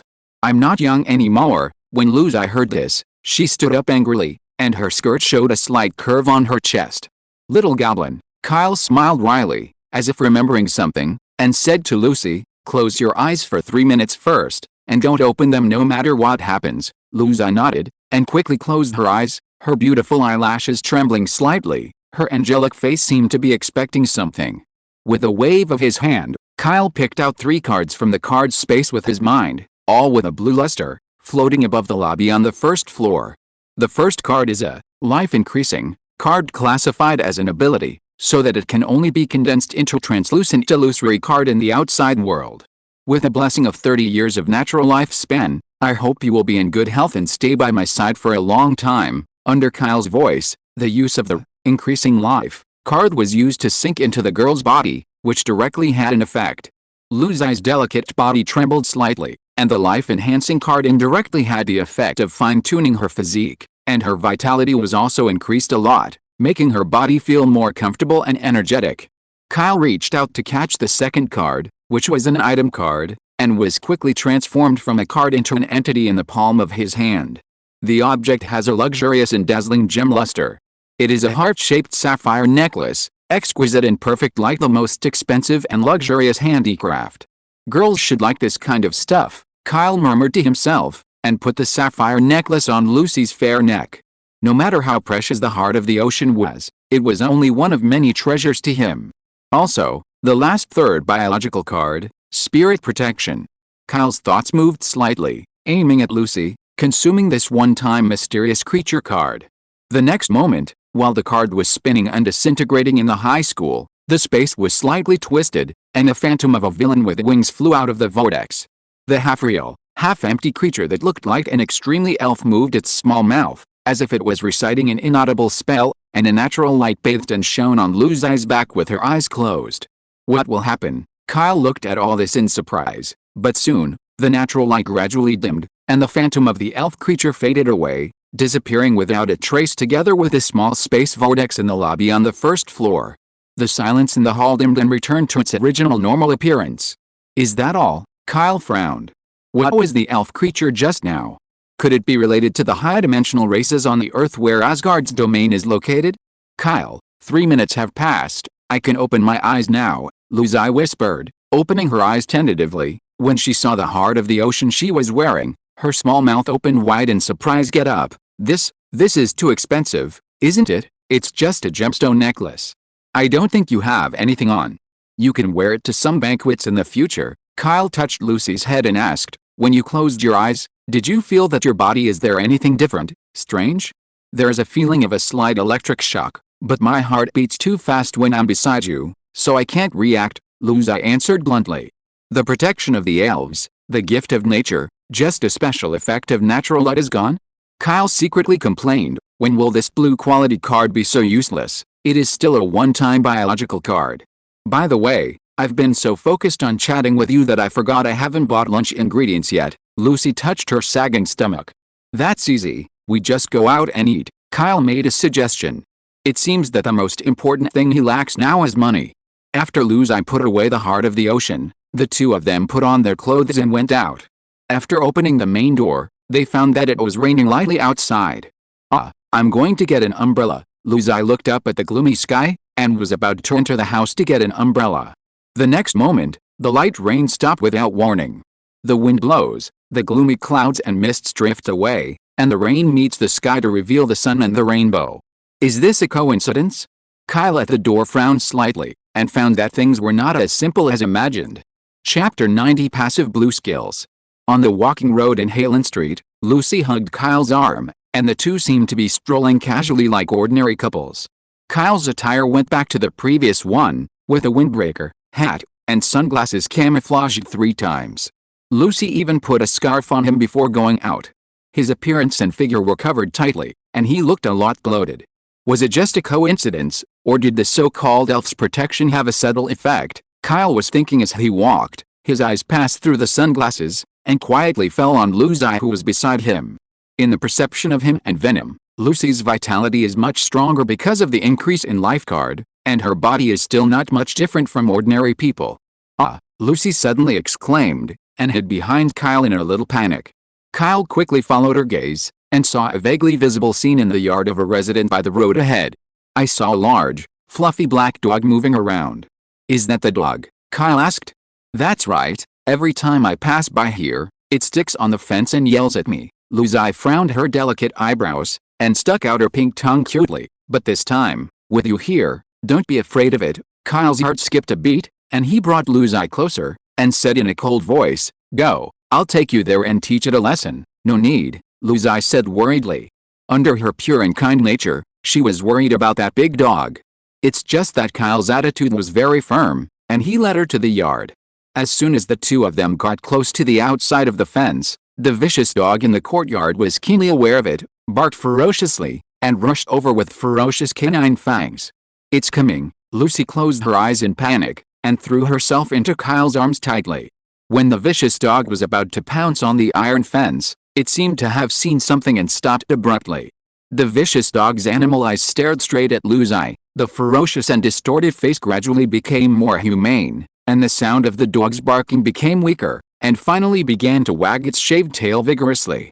Just what happened? Kyle didn't know why, and in his keen perception, the hostility of the vicious dog quickly decreased until it dissipated, replaced by a sense of kindness. Luzai opened her beautiful eyes and saw the big black dog in the fence that was blowing at her and wagging its tail. She was also surprised and speechless. She paused, raised her left hand hesitantly, and stretched it through the gap in the iron fence.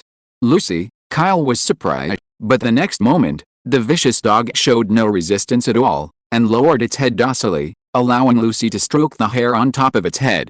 Unbelievable, Luzai said in surprise. I can feel from the bottom of my heart that it is full of kindness towards me. It is impossible to hurt me. And, she took a deep breath and said to the vicious dog in the enclosure, Zio, hey, get out. The big black vicious dog seemed to understand the order, and lay down obediently on the grass in his yard, rolled around a few times with his belly exposed, and then got up and wagged his tail vigorously to claim credit. Kyle, when will the dog judge the situation?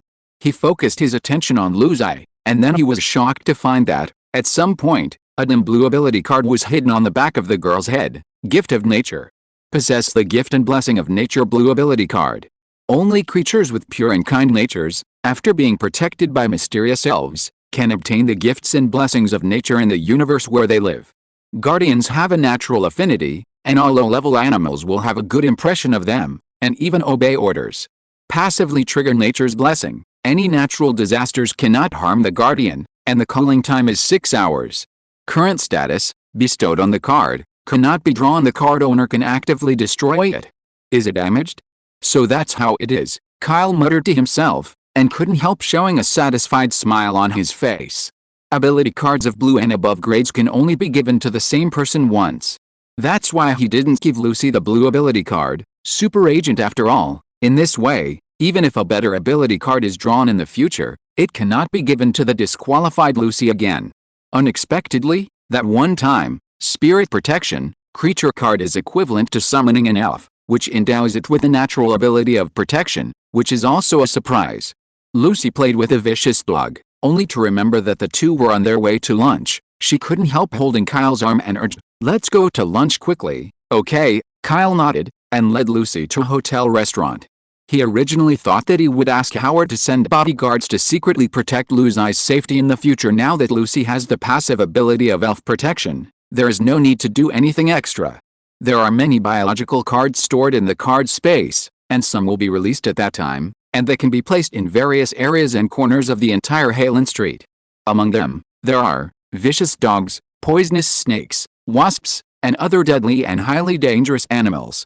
Kyle believed that if someone dared to plot against Lucy, he would probably die violently on the street the next day, and he didn't know how to die. This is his ability and means. When the three types of cards in the card space reach a certain level regardless of the number and rank, Kyle might really be able to call himself omnipotent.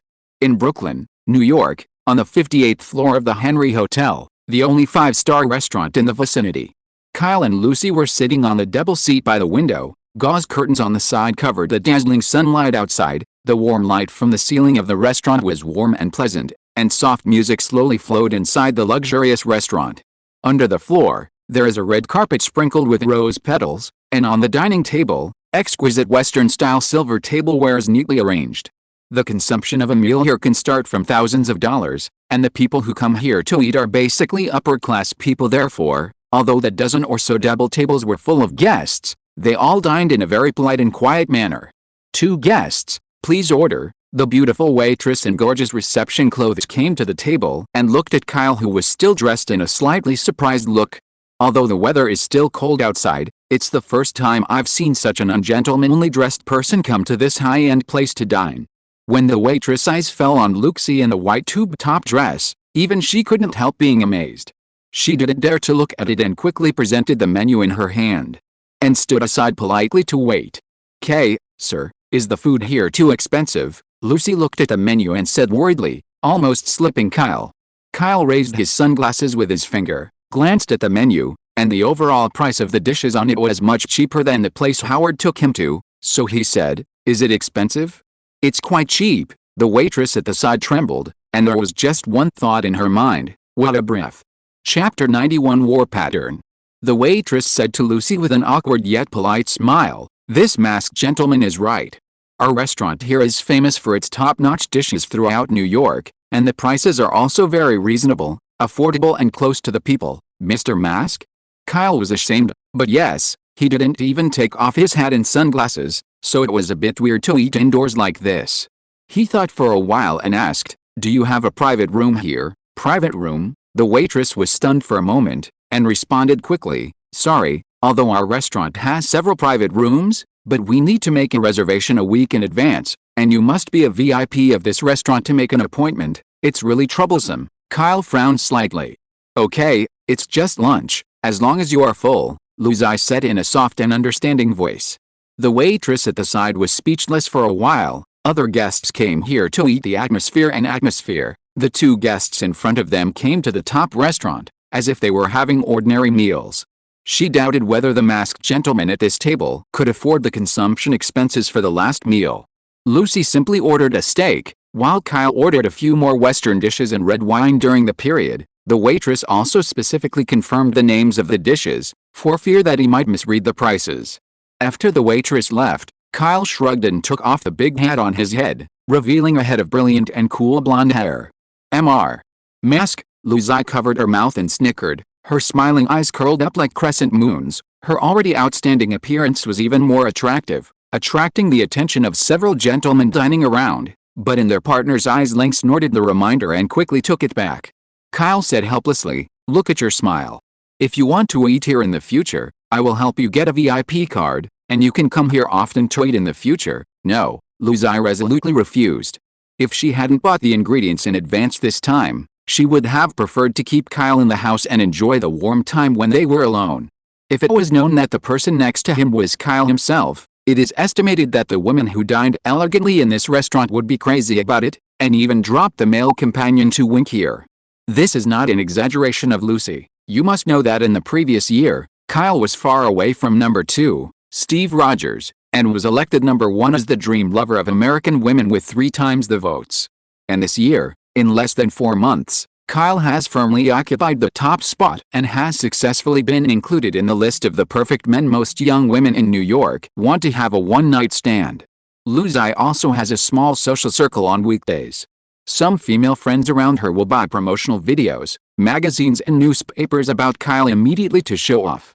It is conceivable that Kyle, a superhero, has great personality charm in the American continent, especially in New York, USA.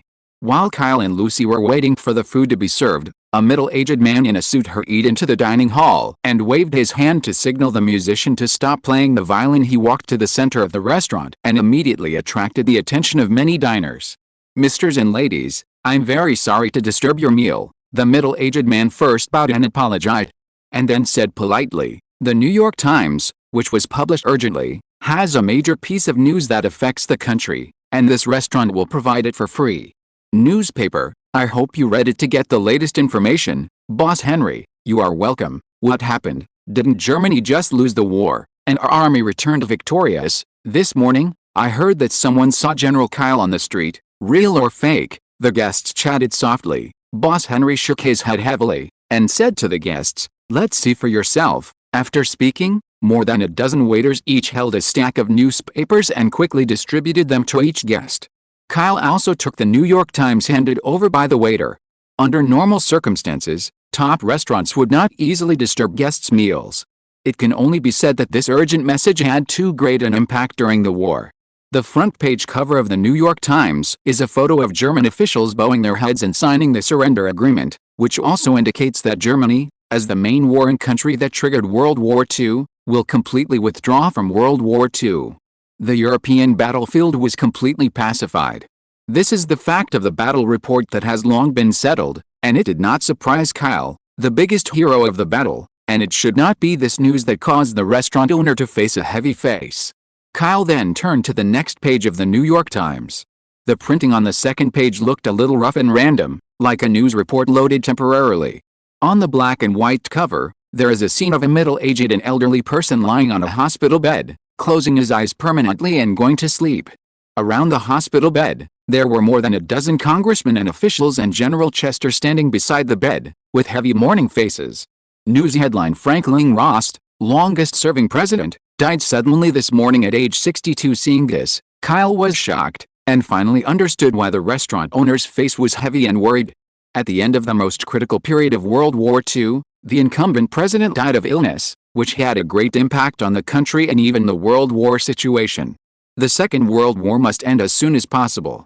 If it continues to drag on, there may be changes. Kyle narrowed his eyes and was the first to find the key point of this message. When the Soviet Union was in the alliance, they all sent super agents to make troubles. Now it is time for the US imperialists to deal with the president's change. If the war continues, the pattern of World War II may change again. Kyle suddenly remembered how General Chester hesitated to speak when he picked up the plane at the New York military base last night. "Kyle," Lucy put down the newspaper in her hand, and her worried eyes fell on Kyle across the table. "It's okay." Kyle smiled casually, and said softly, "It's a pity. This rare leisure vacation hasn't started much yet, and it's probably coming to an end. Only when war heroes return to the army can the morale of frontline soldiers be stimulated, and it can be regarded as fulfilling their duties as a major general in the end. More importantly, he must speed up the end of World War II. Due to the continuation of the World War, Kyle has no free time at all, and only when the world returns to stability and stability will it be beneficial to start cultivating his own family power. Only when the war is over can all plans related to the future be prepared for expansion. Miss, please take your time with the steak you ordered." The waitress put the hot steak on the table, and Lucy bit her lower lip lightly, feeling that she lost her interest in appetite. "Don't worry.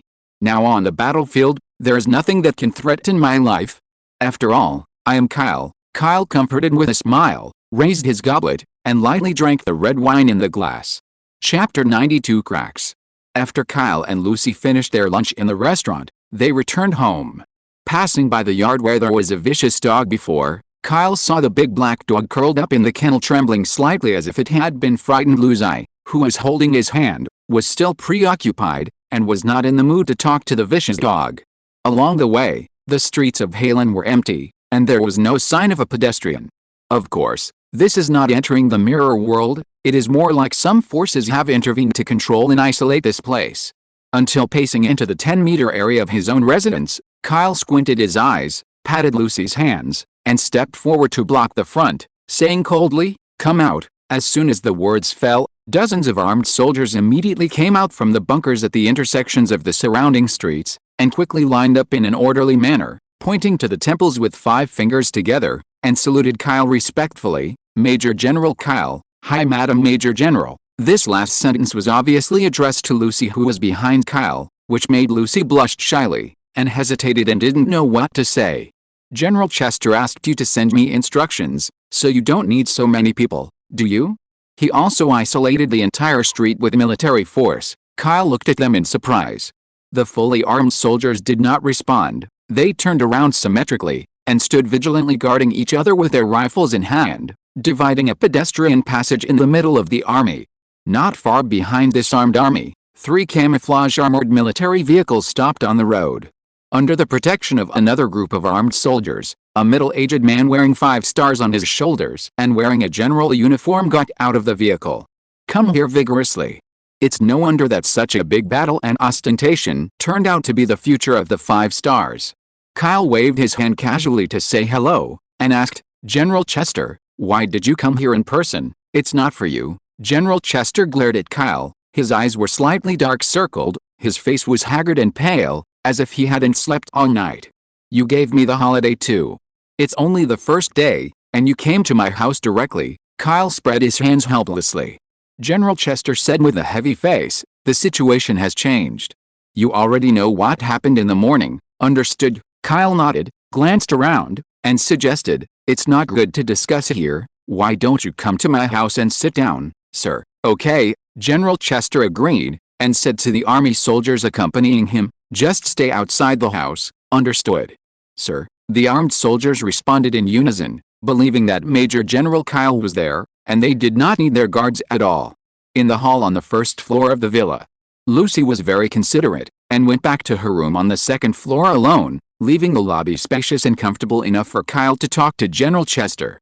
The president's matter was actually foreshadowed last night. After a night of rescue, he still failed to save his life, General Chester said sadly. Rost, who served 3 consecutive terms as President of the United States, while stabilizing the state power and negotiating with foreign countries, he strongly proposed to recommend him to become the first 5-star general in history. The two are also friends who understand and trust each other. The sudden death of the president during his tenure will have a huge impact on the country and even the war situation. The top priority should be to elect a new president, Kyle pondered.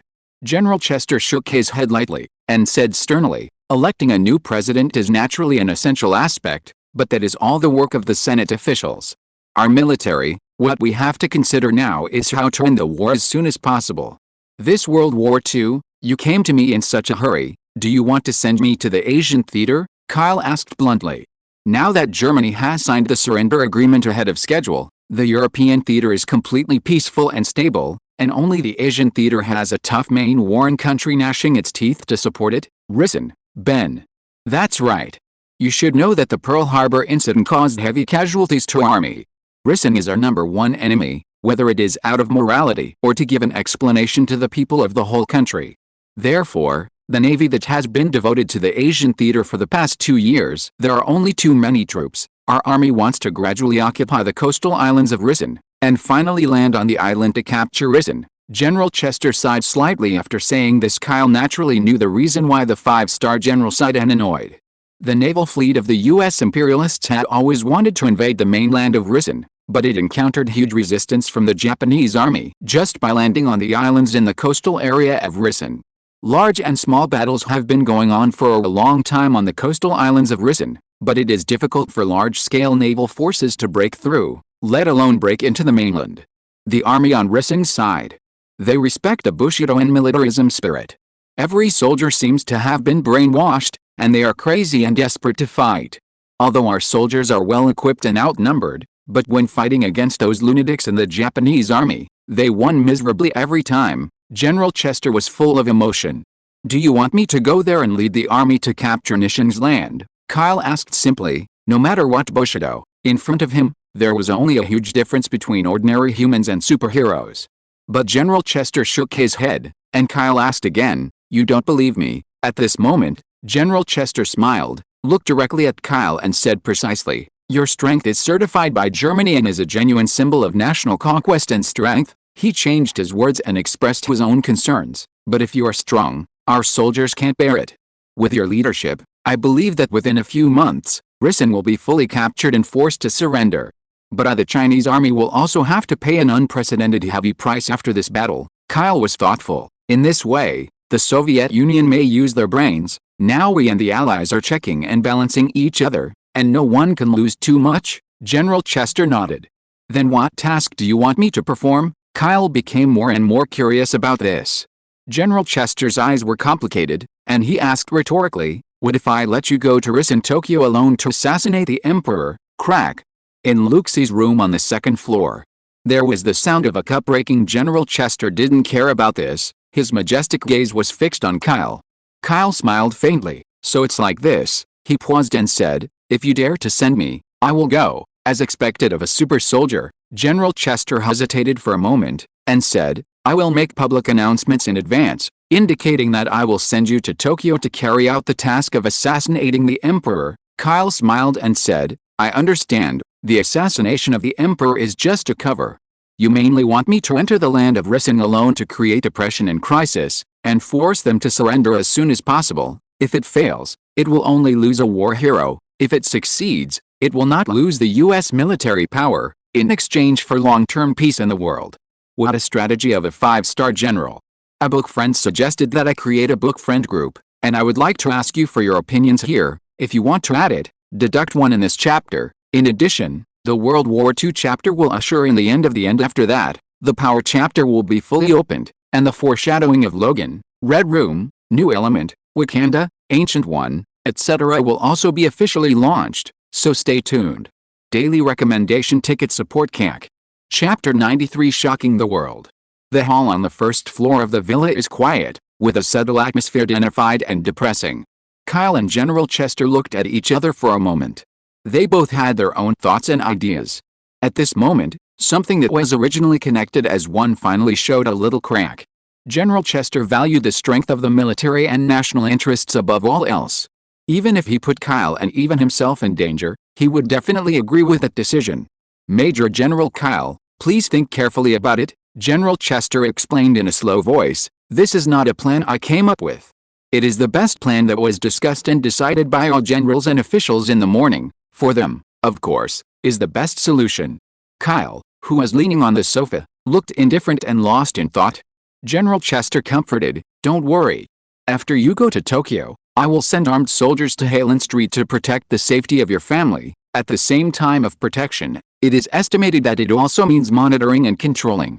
Kyle squinted, put his hands on the back of the sofa, and said in a cold tone, no problem, I accept this task. Kyle, General Chester was about to say something in relief, when Kyle interrupted him. Sir, Lucy and I are going to take a nap. Can I trouble you to get out of here? General Chester's face was slightly stiffened by the apparently alienated words of dismissing the guests. He breathed a sigh of relief and said, I'll leave everything to you. The soldiers I brought will stay here until the departure time arrives in 2 days' time. There will be a special car to pick you up and take you to the base airport. Go slowly. I won't send you off, Kyle said coldly. General Chester didn't mind this either. He got up slowly from the sofa and left towards the main entrance outside the house. He walked to the door and paused, looking up at the blue sky and white clouds outside. Suddenly had the urge to turn around to make up for it, but reason soon overcame sensibility, and he stepped out firmly with both feet. Kyle on the sofa in the house was silent. His palm was scratching towards the air. A white item card in the storage area of the card space was pulled out, and it was materialized into a Major General rank badge representing glory. Kyle didn't even look at the rank badge, and threw it directly into the trash can. This afternoon, General Chester, a 5-star general of the United States, mourned and bid farewell to the body of the president in front of the White House square. On behalf of the military, he released an important military message to the media. Major General Kyle, who represents the conquest and power of the country, and a super war hero, will be sent alone to Nissan, Tokyo in the Asian theater to carry out the military mission of killing the supreme leader, the emperor. As soon as this news came out, the whole country was shocked. People in the American empire generally have doubts about this. Although Kyle's individual strength is unquestionable, sending him to the enemy's country alone to kill leaders is undoubtedly an extreme task equivalent to suicide. On the podium, General Chester clearly stated that Major General Kyle had agreed and accepted this important task, saying that Kyle had the ability and confidence to complete the order, and left the protesting people and soldiers speechless. And that night, when this news spread to the whole world through various channels, it felt like an earthquake had occurred in the whole world. World uproar. After careful analysis and judgment, any country believes that the task of dispatching individual soldiers is no longer difficult, but it can only be said to be the result of the momentary madness of the U.S. military and Major General Kyle's personal arrogance.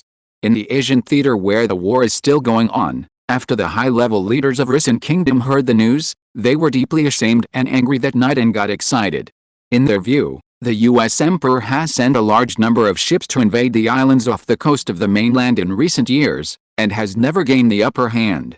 This time, it has the audacity to send an agent to threaten the great emperor. One man against one country. What kind of joke about the goddess of cherry blossoms? In the early morning of the second day, Emperor Nissan made a domineering speech declaration at the Imperial Palace in Tokyo, warmly welcomed Major General Kyle of the U.S. Empire to come to Nissan, Tokyo for playing. When the time comes, the soldiers of his country will teach him a little bit the essence of Bushido. Before Kyle went out, the two countries were already separated by a vast ocean, and the strong smell of gunpowder choked each other. Germany, which has surrendered long ago, is the country that knows Kyle best. Seeing this scene as a bystander, he not only hopes that Risen can avenge them, but also has inexplicable sympathy on the other hand. The Soviet Union and the United Kingdom, the allies of the U.S. Empire, watched coldly, not knowing what new tricks the U.S. Imperial military and Kyle himself were playing, and did not dare to draw conclusions easily. This is the most incredible single-soldier assassination mission ever. The name of Kyle has thus officially spread throughout the world. No matter whether he is a meteor passing across the night sky or a sun hanging in the galaxy universe, he is the most shining and dazzling hero during World War II. New York Military General Base, inside the office of the Supreme Command. The correspondent walked to the door, looked at General Chester who was sitting on the office chair, and saluted and said, "Report. Captain Nick Fury hopes to see you." "Captain Fury?" General Chester thought for a while, nodded and said, "Let him in." The correspondent backed away from the door, and the next moment, Fury, who was wearing a neat military uniform, walked and ran, and hurried into the office. "Why, as a lieutenant officer who won the Best Command Honorary Award last year, you are so edgy and impatient," General Chester said softly. "Because I am the best commander. I have a unique understanding of the analysis of the battle situation." Fury took a deep breath and said solemnly, "General Chester, why did you let Major General Kyle carry out such a high-risk mission alone?" "Major General Kyle and I will lead the army to fully oppress Risen like the last major battle, and the possibility of victory will be even higher, Captain." "Are you questioning my order?" General Chester raised his head and stared at Fury with majestic eyes. Not to be outdone, Fury gritted his teeth and said, "I don't understand." "Please give me an answer, sir. I know you and Major General Kyle have always been comrades in arms, and he single-handedly picked you up." General Chester slowed down his attitude and said softly, "You have to understand that this is a decision made through the joint discussion of all the congressmen of the U.S. Empire, as well as general-level officers of the military. It is not something I can easily control." "I understand a little bit," Fury said with a smile. "It turns out that you are actually afraid of a hero who defends the country, Captain." "Watch your words," General Chester warned coldly. Fury ignored him and continued, "At the beginning, it was your own propaganda that pushed Kyle to the altar of a war hero step by step. Now you think he is too tall, and he is so tall that you are afraid, so you want to take advantage of it. In the latter part of the war, let him go to the enemy country to fend for himself. You all think that you understand everything too clearly, so in the name of patriotism, you have checks and balances and suspicions in all aspects. In fact, you don't know Kyle at all. He's extremely difficult to get close to, but once he gets close, he will be a person who attaches great importance to friendship. Moreover, the state power that you value is of no value to him at all. When Fury said this, he seemed to be extremely disappointed in the military. He took off the officer's hat and the rank badge on his left shoulder, and solemnly placed them on the desk in the office. I, Nick Fury, hereby apply to the Supreme Commander, resign as captain. Fury shrugged calmly, turned directly to leave the office door, and said, Sir, one day, you will find out how stupid your decision is. You are forcing a superhero away. General Chester stared at Fury's leaving back in a daze, and finally closed his eyes and sighed, propping his forehead with his hands. At this moment, he seemed to have aged several years, not like a majestic and domineering 5-star general, but a helpless old man. Chapter 94 The Bottom of the Well and the Sea. Brooklyn, at the intersection of Halen Street. Centering on Kyle's residential villa, outside the wall, there are police checkpoints and armed soldiers within a radius of 50 meters. Fury, who had taken off his military rank and put on his windbreaker, was just approaching this area when he was quickly stopped by 2 American soldiers on the outermost perimeter. Sorry, please stop here if you have nothing to do with it. I'm Kyle's comrade in arms. I want to see him. Fury approached and said in a deep voice. The 2 American soldiers looked at each other, and then took off the protective helmets that covered their faces. Fury opened his mouth in surprise when he saw their appearance. Why are you? Long time no see. Ever since Captain Steve crashed and Major General Kyle disappeared for half a month, the Roaring Commando Squad has been completely disbanded, and our members have been assigned to different units. Officer Fury, I didn't expect to see you here. The 2 armed soldiers looked at Fury slightly excitedly. You? Fury sighed, as if suddenly thinking of something. He frowned slightly and said, Why are you all joining together again now? Could it be that the people who blocked and stationed here are all members of the original Roaring Commando? Yes, one of the soldiers nodded and said happily, it was General Chester's personal proposal to reorganize us into an elite team, directly under the command of the 5-star general. Hearing this, Fury's dark face turned cold, and he said angrily, So you obeyed General Chester's order and guarded Major General Kyle, who had previously promoted you? Don't say that. The armed soldier waved his hands in a panic, and corrected him, It's not a guard, it's just to protect the safety of Major General Kyle's family. Another armed soldier catered to him and said, That's right, we have sealed off the place with military force. Mainly to prevent the entry of enemy agents, and to prevent the media from disturbing Major General Kyle, who is about to go on an expedition. I'm not an enemy agent or media, Fury said, walking forward. He was about to enter the area blocked by the police line. As soon as he took a step, he was stopped in front of him by the 2 armed soldiers. I'm so sorry we can't let you in. Please cooperate. This is General Chester's order. Except for his permission, no one can meet with Major General Kyle for the next few days. Fury stared at the former comrades in front of him, clenched his fists quietly, and said in a cold voice, If I force my way in, will you execute the mission and kill me? Ugh. Of course not, Sir Fury. Don't make it difficult for us. The 2 armed soldiers looked embarrassed, not knowing what to do. You don't need to call me sir. I have already resigned as a captain. Fury felt chilled, knowing that he could no longer enter. He turned and left decisively. Also, I am ashamed of your stupidity. If Steve the captain is still alive, and when he finds out, he will definitely punch your face and beat you awake. The armed soldiers stationed were stunned, but they still respectfully saluted and watched Fury leave. 3-story villa residence, inside the bathroom. Kyle was wearing a pair of big pants, a white vest, and kicking slippers, washing up without any worries. Water was rushing from the faucet, and he scoured the water on his face with both hands. Even the bangs of his blonde hair were wet and raised. Kyle took a deep breath, and his handsome face gradually became serious, changing his previous lazy and casual atmosphere. He seems to have returned to the battlefield, the invincible demon tyrant who dominates all battles. Let me think about how to take the first step. Right. Kyle clasped his palms, pulled out a green item card from the card space, and materialized it into a mobile phone with a keyboard similar to a mobile phone. Dial a series of numbers, but in just 5 seconds, the call was connected, and Howard's surprised and hurried voice came out. Is it Kyle? Who else in the world can communicate by wireless phone now, except you and me? Kyle said with a chuckle. Fortunately, you took away the new mobile phone last time, and we are all in the New York area, so we can have such a secret communication. Howard laughed, and continued to say solemnly, for he came to me, and he has already talked to me. Said something about the top military. He paused, and continued, as far as I know, when the president died suddenly the day before yesterday, a large number of people in New York actually called for you, as a war hero, to be selected as the first candidate.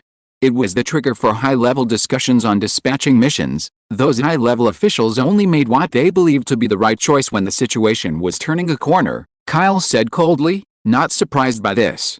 If it is said that Captain America, who will be injured and tired, and has a perfect human physique, is still in the category of understanding accepted by the high-level U.S. imperialists, he thinks he can firmly control it.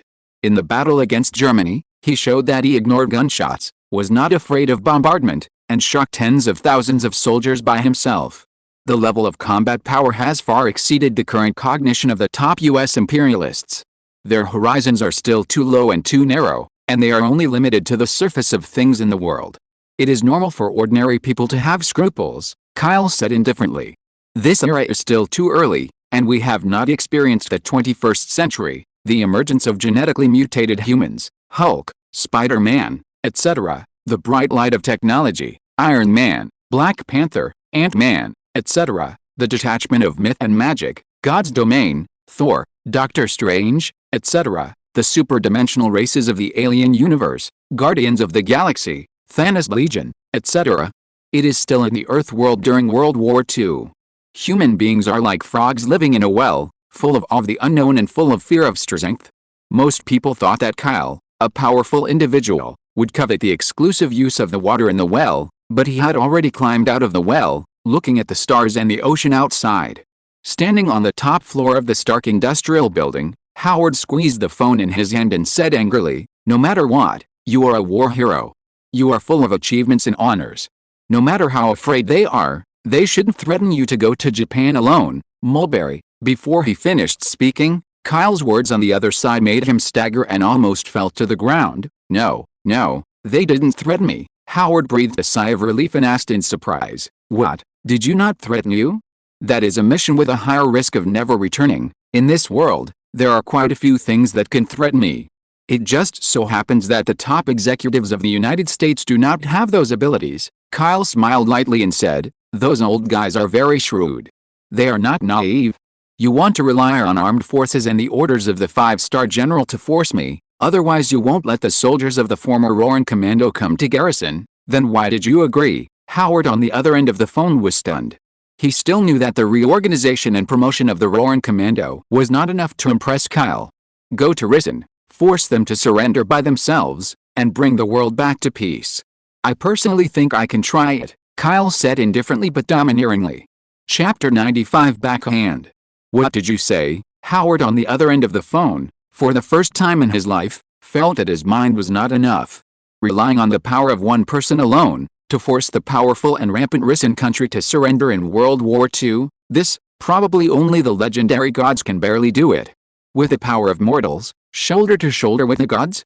"You can try it, it's not dangerous anyway," Kyle said confidently. He was really considering this operation.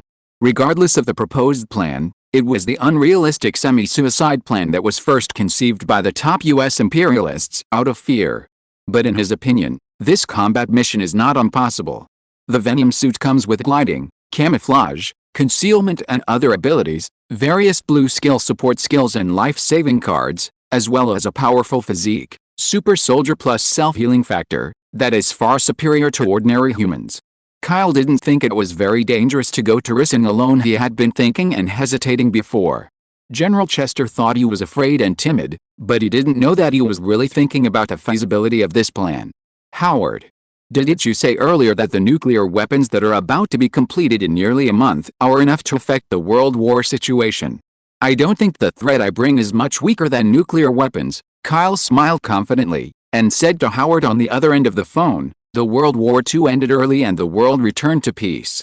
This is also what I personally want to see. You might as well go to Risen to try it. This is not for anyone." It can only be said that the chaos of World War II hindered his future vision and pace. Howard on the other end of the phone seemed to understand. After a long silence, he shook his head and sighed. Kyle, I really have you. The top management of the U.S. Empire thought that they had mastered the situation, and used various favors and means to persuade Kyle to go to Risen to perform the mission, alienating and eliminating in disguise. But from beginning to end, they ignored a premise, that is, Kyle's strength far exceeds the inference they are afraid of now. Kyle's vision and plot are definitely not what they expected. Since you said that, then I'm relieved. Lest I think that you are going to be sent to Risen unprepared, and scare me. After Howard breathed a sigh of relief, he said playfully, I'm suddenly looking forward to it now. If you succeed in ending the World War on your own and come back safe and sound, what will the high-level American people look like? He said with emotion. If you succeed, you will be a god in one battle. In the future, you will be able to stand at the top of the United States and even the entire world by relying on your personal prestige alone, and be admired by thousands of people. You know, I don't care about these. Kyle chuckled lightly, and said in a slightly solemn tone, but there are two things. I want to ask you for help. Just say it, Howard said heartily. Knowing that his friend was not in danger, he was much more at ease. The first thing. After I set off for Risen, you contact Logan and ask him to come and pick up Lucy that night and move her to a safe place, Kyle said in a deep voice. In any case, his relationship with the military is not what it used to be. American soldiers, even the former Roaring Commandos, were not trustworthy enough. Okay, I will notify Logan in time. But the soldiers guarding outside your house, Howard half-spoken, hesitating and did not continue. Let Logan not have to kill him, just give him a lesson and knock them all out, Kyle responded coldly. Those soldiers were only dragged by the top management of the U.S. Empire to pay their debts, and they can't be blamed anyway. But the members of the former Roaring Commando, since they accepted General Chester's order the day before yesterday, have no relationship with him, and they are all strangers from now on. That's great. Howard secretly heaved a sigh of relief, and asked doubtfully, what's the second thing? You ask Furui to investigate secretly, which high-level figures in the U.S. Empire first proposed the task arrangement against me. Kyle pondered for a moment, and murderous intent appeared in his blue eyes. I suspect that there are Hydra organizations among them. Remnant spies. Hydra organization, Howard gasped when he heard it. The remnants of the Hydra organization, after the Battle of the Alps underground base, paid the price of Captain America's crash and disappearance, and have not yet been eradicated, and there are spies infiltrating into the top ranks of U.S. imperialism? The president just died suddenly, and you were secretly arranged so soon. I'm afraid there really are those who are at the top of the Hydra organization who are at the top. What they like most is to sow discord, Howard said to himself, thinking carefully. He was afraid. If you want to completely annihilate the remnants of Hydra, you have to find all the targets in one pot, Kyle warned. Let Fury investigate secretly. Don't startle the snake. Everything will be discussed when I come back, Howard said calmly. Okay, I see. You must be more careful, and when your superhero returns triumphantly, we will drink all night. If you want to drink with each other all night, then you need to practice your drinking capacity again, Kyle teased with a chuckle at the end, then hung up the phone, turned into a card and disappeared into nothingness in his hand. He turned around, and at some point, Lucy was already standing behind him, with big red eyes looking forward. Don't worry, I'll take care of everything later, just wait for me to come back with peace of mind. Kyle took Lucy's little hand, embraced the girl's soft body, and kissed her smooth and white forehead. Lucy smiled slightly, parted her lips, and said firmly, okay, I'll wait for you. At this time, in Washington, in the office of a congressman, a middle-aged man with his hands in his trouser pockets was walking back and forth in front of the window uneasily. His slender eyes narrowed slightly. No one knew what he was thinking. With a knock on the door, a sexy and mature female secretary walked in with a large box in her arms. She muttered with red lips, Mr. Ivan. These are suggestions letters sent by the people to the Senate Hall. They basically hope that everyone, Congressman, you can reconsider and negotiate the mission arrangements for Major General Kyle to go to Risen. Aren't they annoying? This has been unanimously decided by the high-level meeting. What else to consider? Ivan glanced at the secretary gloomily, and said coldly, call Admiral Chester and remind him to send that man is going. Don't delay any longer. Yes, the female secretary put down the box full of letters in the corner, kicked her high-heeled shoes with her long black silk legs, and left the office with her hips twisting. Kyle, Major General of the U.S. Emperor, war hero, Ivan snorted coldly, and slammed his fist on the table. This war is not over yet, so we can't say who will win. When my Lord Schmidt returns, it will be the time to rule the earth. Long live the Hydra. If you're listening to this novel on a channel other than Fanfic World, it means they downloaded and uploaded it without effort. We cordially invite you to visit our channel, Mundo Fanfic Novelis. There you'll find the original version of this story, and you can explore many other novels of various genres. We're waiting for you to immerse yourself in a world of incredible novels. Chapter 96 Superheroes. General Chester, the House of Representatives called again towards them, saying that the publicity on the surface is enough, and it's time for Major General Kyle to leave. In the Supreme Command office, Chester stood by the window with his back to the door. After listening to the news from the soldiers, he nodded heavily. I see. Then let Captain Fury take the convoy to pick him up. The communications soldier was stunned, and hesitantly reminded, did you forget? Captain Fury resigned the day before yesterday, and you approved the permission. Now he has left the general base. I made a mistake. General Chester sighed wearily, cheered himself up, and said majestically, send my special armed convoy to Halen Street to pick them up, and drive directly to the general base airport when they receive people. After arriving, there is no need to report to anyone. The transport fighter plane will take off within 10 minutes, and Major General Kyle must be delivered to RIS in Tokyo safely. Okay, sir. I'll arrange it right away. The communications soldier led the order and retreated. The office became quiet again, and there was a long silence. At last, General Chester's whisper sounded slightly in the room. Success is a hero, failure is a hero. After half an hour, 5 armored vehicles with thicker bulletproofs were parked at the door of an ordinary villa. An elite army composed of dozens of armed soldiers stood neatly in a military posture, facing the closed front door of the house, waiting patiently and respectfully for something. Squeak. After a while, the door opened.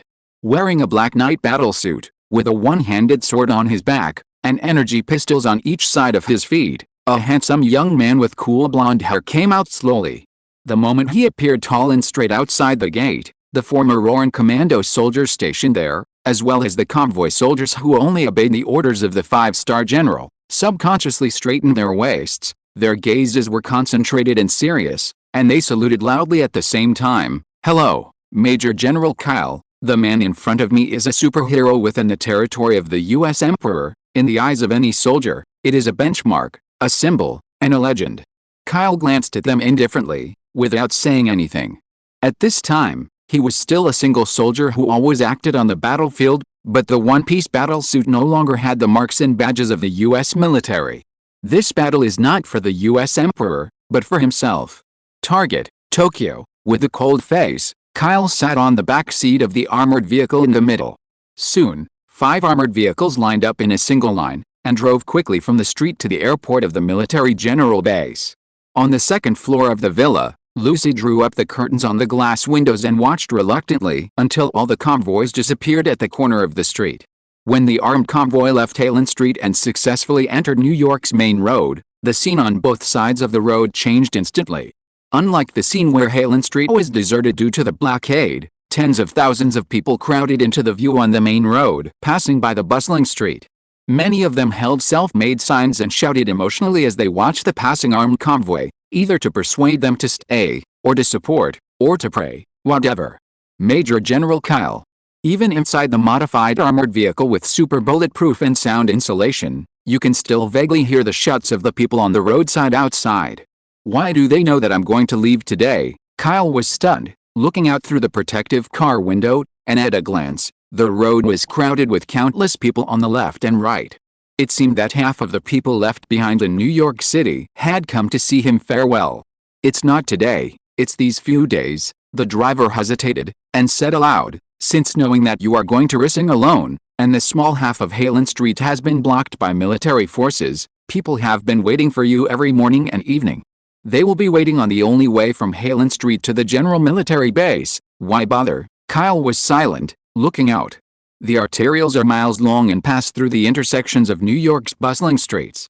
It's just that no matter how long or wide the area is, the sidewalks are full of expectant and grateful people, holding signs and shouting, almost rushing into the fairway as a result. A large number of traffic police and police officers are needed every 10 meters, using police cars and human walls as protective belts, desperately suppressing this exaggerated crowd. Major General Kyle, please return in triumph. Ahaha. Of course the general will give Risen warrior a hard lesson. When you return, the world will be peaceful. Countless people shouted from the bottom of their hearts. This time, they did not blindly turn to the military for help. Instead, they pinned the great wish for world peace on one person for the first time. Kyle watched and listened, and suddenly realized something. This might be the unique charm of superheroes. A hero, beyond the rules and regulations of reality, regardless of whether the talisman conforms to the rigid rules. As long as you do an act of justice, you will have eternal glory and love. Heroes are capable of what people can't do, and what people can't do is every move will change the pattern of the world and arouse the admiration of thousands of people.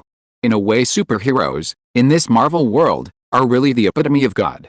And God in God, no matter how much you pray day and night, it will not help, but superheroes can do what people want.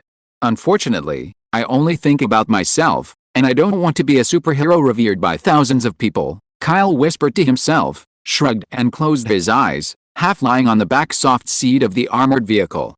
It wasn't until the armed convoy drove away from the main road that the cheers of the people subsided from the ears. The driver seemed not to dare to stay too long, and accelerated the armored vehicle into the military general base. The military personnel in the general base had already prepared and set up a police line for protection, so that the convoy could go all the way, and it stopped when it reached the base airport, and handed over to the transport fighter planes that were about to set off. Rather than arranging personnel to go out to carry out tasks, it is more like holding prisoners hostage. With a slightly cold face throughout, Kyle silently followed the itinerary, and boarded the rear cabin of the transport fighter under the guard of armed soldiers. After a few minutes, the United States has manufactured a new type of transport fighter that can travel the farthest and highest. Carrying the war hero Kyle Dorff, and officially took off from the U.S. military base in New York. When the fighter plane sank into the high-altitude clouds and went away, all the personnel at the New York military general base stopped their work and looked at the blue sky with a blank mind. At the same time, Congressman Ivan, who received the message near the White House, secretly breathed a sigh of relief. After all, as long as Kyle leaves and enters the enemy country of Risen, it will be considered that he has half-stepped into the field of victory. As for whether Kyle could come back, he didn't worry at all. So what? No matter how strong a person is, how can he fight against the power of a country? Ivan smiled triumphantly, locked the door of the office, took out the telegraph in a safe, and typed the telegram code. The target fighter plane has just set off from New York, and immediately conveyed this information to the mainland of Risen. Chapter 97: The Man at the Top of the Biological Chain. The current altitude is 10,080 meters, and the route is normal. In the new type of transport fighter, apart from the flight captain in the pilot's seat, only Kyle was sitting in the rear seat, and the cabin was so quiet that only the slight sounds of various instruments could be heard. Kyle sat on the seat and rested with his eyes closed, while his mind was in the card space, looking at nearly 1,000 cards in the ability card area.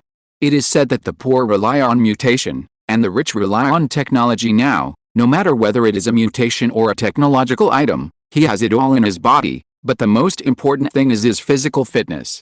The body is the capital.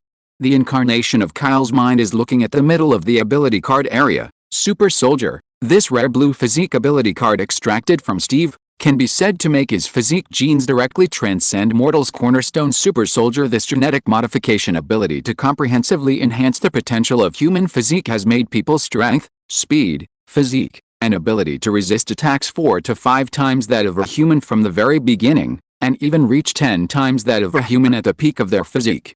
Horror tipping point. 10 times as many human beings. What concept? The impact force of an ordinary adult's punch is an average of 100 kilograms, and 10 times the force is 1 ton. A ton of heavy punches, not to mention people, even a bull, would knock him to the ground with one punch. The ultimate peak of a super soldier's ability is naturally not improved through the growth of age, but requires a long period of continuous exercise to control and tap one's own physical potential. Steve obtained the super soldier ability earlier than Kyle, but until the day of the crash, his physical potential was still in the initial stage of excavation, and the value was only 5 to 6 times that of ordinary humans. After all, he learned military martial arts, It takes 3 days to master the practice without rest or sleep, which is already a very fast superhuman level. And Kyle, with the ability to draw cards, can master it from scratch in just 3 seconds. Want him to practice for a long time? Non-existent. As long as the white and green ability cards of others are continuously drawn, various ability cards of skill and physique can be accumulated, and they can be turned into keys to quickly open the door to the inner potential of super soldiers.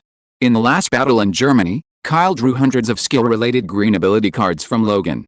After drawing something for himself, equivalent to half a century of self-cultivation, his physique finally reached the peak level of super soldier physique. Self-healing factor. This blue physical ability card perfectly maintains the peak level of this physical fitness, and will not weaken due to age and the hidden injuries of long-term battles. Of course, the above is not the best fighting state, and his overall physical value can go up a small step after being fully covered with venom. 12 times as many humans.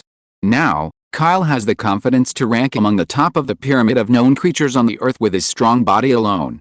Major General Kyle, the captain in the side driver's seat, reminded Kyle's thoughts back to reality, and opened his eyes in a little surprise. We are now in the air above the mainland of Japan.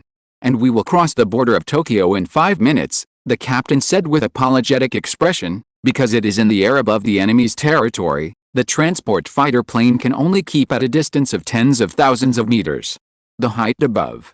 You will need to parachute alone at this height later. The military has prepared protective clothing and oxygen cylinders for you. Please put them on in advance. Just tell me when you arrive at your destination. Open the back cabin first, Kyle responded coldly, without going to get protective clothing, oxygen cylinders, or even an umbrella bag. He stood up and walked to the back cabin area. Under the captain's operation, at the tail of the small transport fighter plane, a steel deck in the rear compartment was lowered, revealing the night and high-altitude scenery outside. The transport fighter plane arrived at Rissing across the ocean from New York. Half a day had passed, from noon to the current night. Kyle stood tall and straight on the edge of the deck, and the cold wind poured in, blowing the blonde bangs on his forehead. This altitude is already below zero, and there is a lack of oxygen at high altitude.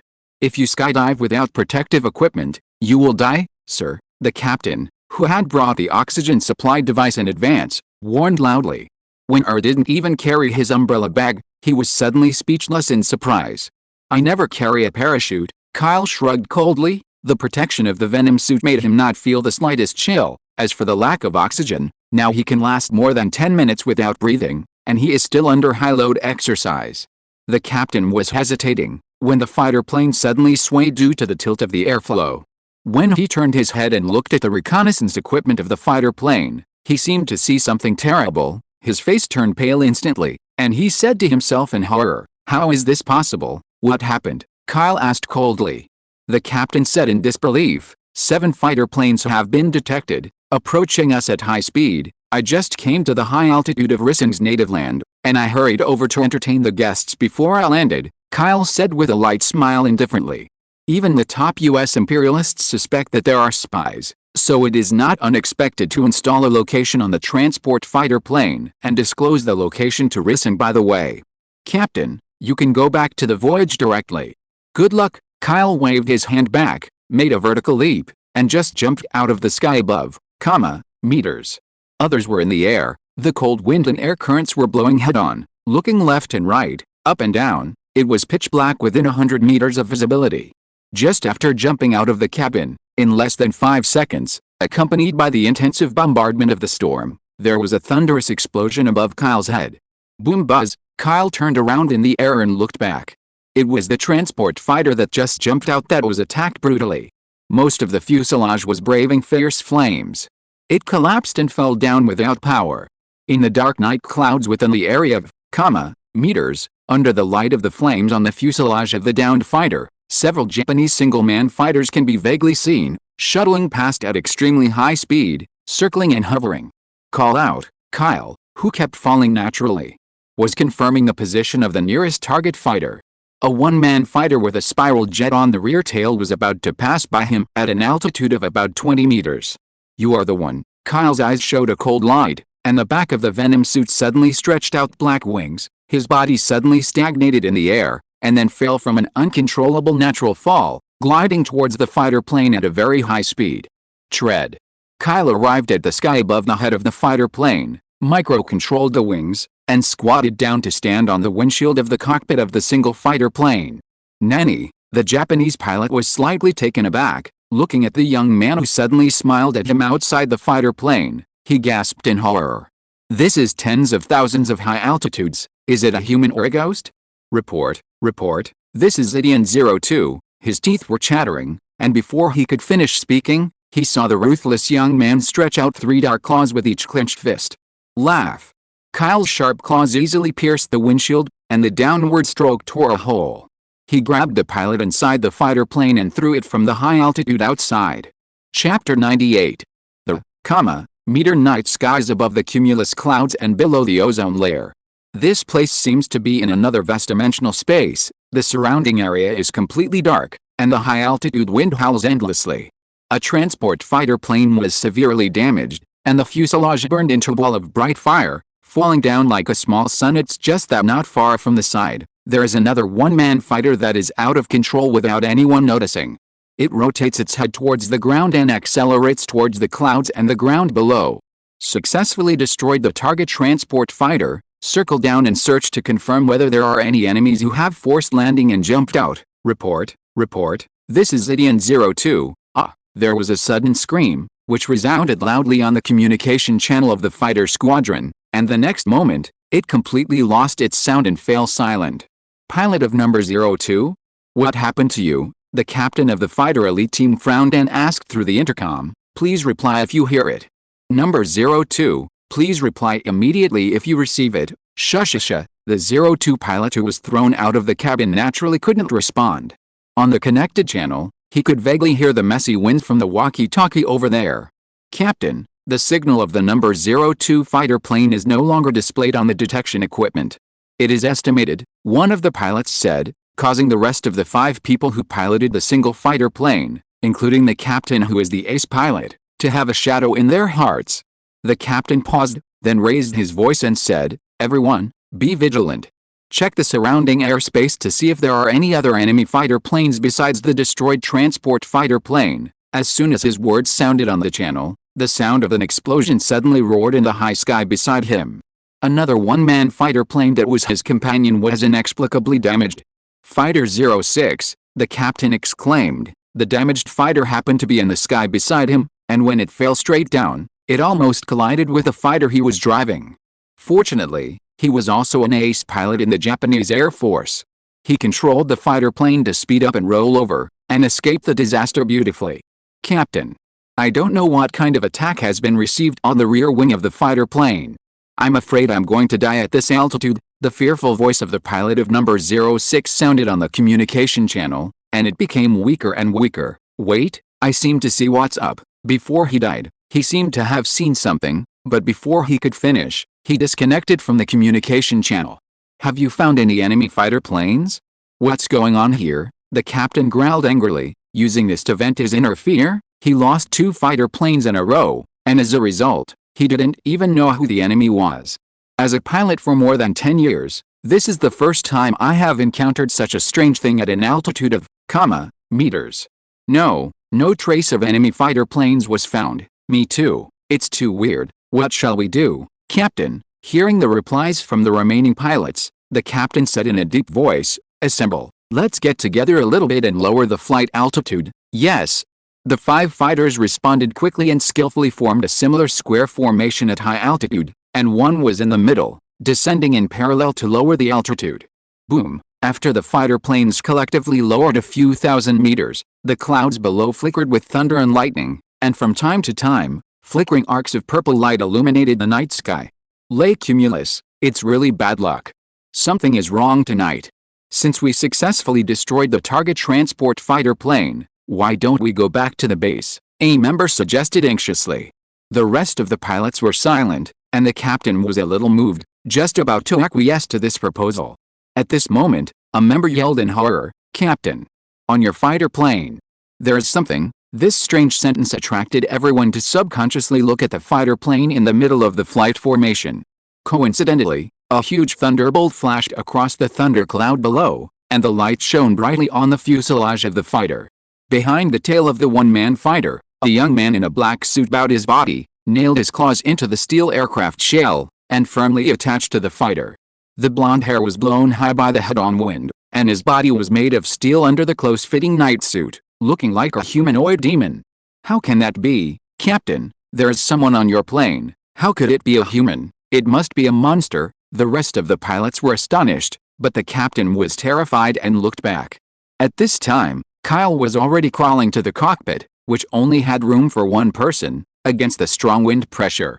Kyle's face was expressionless. His left hand submerged his sharp claws into the fuselage shell to stabilize his body, and his right fist, which was wearing a vibrating gold arm guard, was lifted up with energy, and suddenly bombarded on the protective glass. Under the watchful eyes of the captain, the thickened glass centered on the fist end, and there were spider-web-like cracks from the outside to the inside. "Please, don't." The captain in the cockpit turned pale, and Kyle ignored his begging for mercy, and then punched the damaged glass. There was a ton of terrifying impact at once, and even the shattered glass exploded and splashed inward. One of the shattered glass flew directly from the captain's wide-eye frame, killing him on the spot. The third one, Kyle muttered to himself, got up and stood proudly on the flying fighter plane, holding his breath and scanning the remaining 4 fighter planes beside him. Reciprocity. Since you take the initiative to deliver it to your door, don't even think about running away.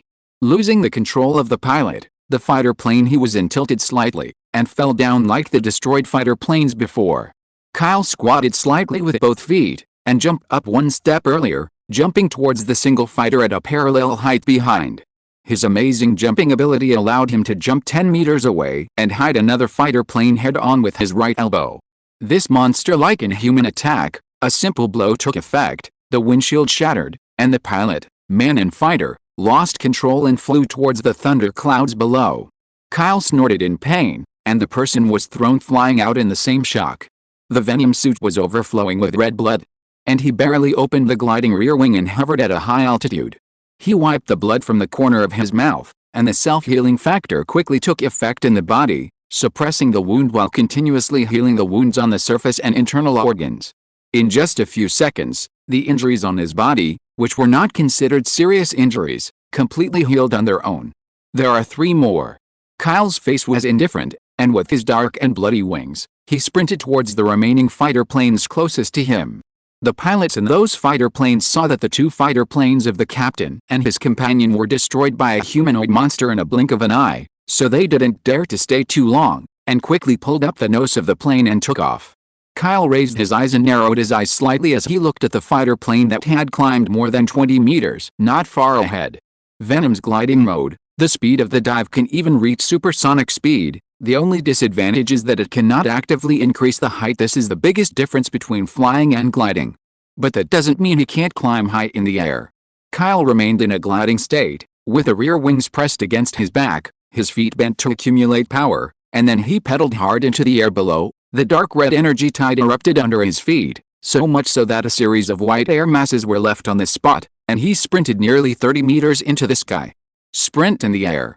Thanks to Tubakyashu's starting point rudder for the reward, the number of chapters that are in arrears. 8. Ask for a recommendation ticket CAC every day. Chapter 99. America, New York. Unlike Risen, who just fell into the night, and the time difference was reversed, it was just one night in New York. After General Chester took off his military uniform and put on his pajamas, he and his wife managed to fall asleep on the bed in the early morning, but he didn't expect to be woken up by the correspondent's knock on the door in the early morning. "What's the matter? So anxious?" General Chester was surprised, and knew that there was something urgent to report, so he could only wear an officer's coat over his pajamas. As soon as he opened the door, the correspondent said in a hurry, "Report, sir. Late last night, Miss Lucy Jean, who was protected by the elite team on Halen Street, disappeared." "What did you say?" Chester frowned deeply, holding back his anger, and asked, "Where's the armed army stationed in the Halen Street area 24 hours a day? What did all the soldiers do?" "And last night you just informed me this morning," the correspondent replied with a little embarrassment. "The armed soldiers stationed in Halen Street, a total of 25, were all knocked down last night, and they were only discovered this morning." "They were all knocked out? Could it be that some national force or organization invaded?" General Chester muttered to himself, and the correspondent continued, "According to the report of the soldiers who woke up, It should be the same person who knocked them out. Well, it was very powerful. Nonsense. Wouldn't it be great to be able to bring down an armed force by one person without making a sound? Chester snorted coldly, and the first thing he thought of was Kyle perhaps, only he has such strength. Could it be that the man didn't arrive at Risen, but turned back halfway? General Chester asked calmly, how about the transport fighter plane carrying Major General Kyle? The voyage is all normal. According to the time, it should be almost arriving in Risen's Tokyo now, the correspondent replied quickly, which made General Chester fall into deep thought again. The correspondent asked aloud, Sir, do we need to increase our manpower to search the whole city of New York to find Miss Lucy Jian's whereabouts? The soldiers on guard just stunned, but did not kill. This should be arranged by Major General Kyle. General Chester thought for a while, and sighed helplessly. Notify the former armed forces stationed on Halen Street, let them they searched secretly. No matter what, people were lost under our care. If Major General Kyle comes back, speaking of this, he suddenly stopped and didn't say any more. That person went to Risen Tokyo alone. Can he come back? At this time the border area of Nissan Tokyo, at an altitude of 6,000 meters. Among the thick thunder clouds, 2 Japanese single-man fighter planes are fleeing with their lives. Under the light of thunderstorm and lightning, a fighter plane tumbled and fell with its indicator lights dimmed. What the hell? As the ace pilots of the Risen Air Force, it was the first time in their lives that they encountered such a monster-level enemy. Without relying on any weapons, he only used one person to continuously destroy 5 high-performance single-man fighter jets, and pursued them from an altitude of more than 6,000 meters to the lightning cloud area at an altitude of, meters. And at this moment, the pursuit is still going on. That's an absolute monster. A humanoid monster. Accelerate. Accelerate and leave this area. The only 2 remaining pilots were panicked and at a loss. They could only refuel and speed up the fighter plane vigorously, and fled through the dark clouds like headless chickens. At an altitude of about, meters behind, Kyle glided quickly and emerged from the night. The last 2 fighters in the field of vision were getting farther and farther away with increasing speed, and they were about to escape the limit of the line of sight. Want to run? Not that simple. With a blank expression on his face, he pulled out a blue card from the card space, and threw it forward between his fingers. The card immediately summoned a huge monster with the head of a blue feathered eagle at a high enough height. Blue Eagle, it is the real overlord of the sky. Kyle landed on the Blue Eagle with fluttering wings, and grabbed a few steel hard feathers with his left hand. Before he could issue an order, the Blue Eagle screamed as if aware of it, flapping its huge wings and rushing forward. With a simple flapping and sprinting, the Blue Eagle started at a supersonic speed, and the head-on hunting and howling wind was like a knife, so that Kyle had to enter the state of a full venom-covered battlesuit. However, this effect is also very significant. In 10 seconds, the 2 fighters quickly came into Kyle's eyes again, and they were still zooming in. Grabbing the feather with his left hand, Kyle stood firmly on the back of the Blue Eagle. With his empty hand, he drew out the sodium carbon steel sword that had not been used on the back, and held the sword tightly with a palm covered by the vibrating gold arm guard. He leaned back his upper body and arched his right hand in a gesture of throwing a javelin. Call out. The next moment, the one-handed sword was thrown out with a hurricane, passing a distance of 20 meters in an instant, and successfully hit the fuel tank at the rear of a fighter in front of it. The sodium carbon steel sword penetrated the fuselage shell, causing the internal oil storage spilling out of the body. Kyle kept up with the pedals, jumped up from the back of the Blue Eagle, and when he was in the air, he received an air sprint, and his whole body was like a pitch-black bullet, rushing straight to the bottom of the fighter plane's oil spill. The dark claws swung upwards, and the steel shell of the fuselage immediately splashed with sparks, which triggered the oil storage, and burst open with fire. Boom! The fighter plane disintegrated and fell, and Kyle's body was blown away by the close-range explosion, but the venom was very sensitive, and a black line was ejected outward, entangled with the sodium carbon steel sword that also flew out, and was recovered. The Blue Eagle croaked, skimmed over the lower edge of the explosion area, and caught Kyle, who was affected by the explosion. Kyle continued to grab the feather and sit still.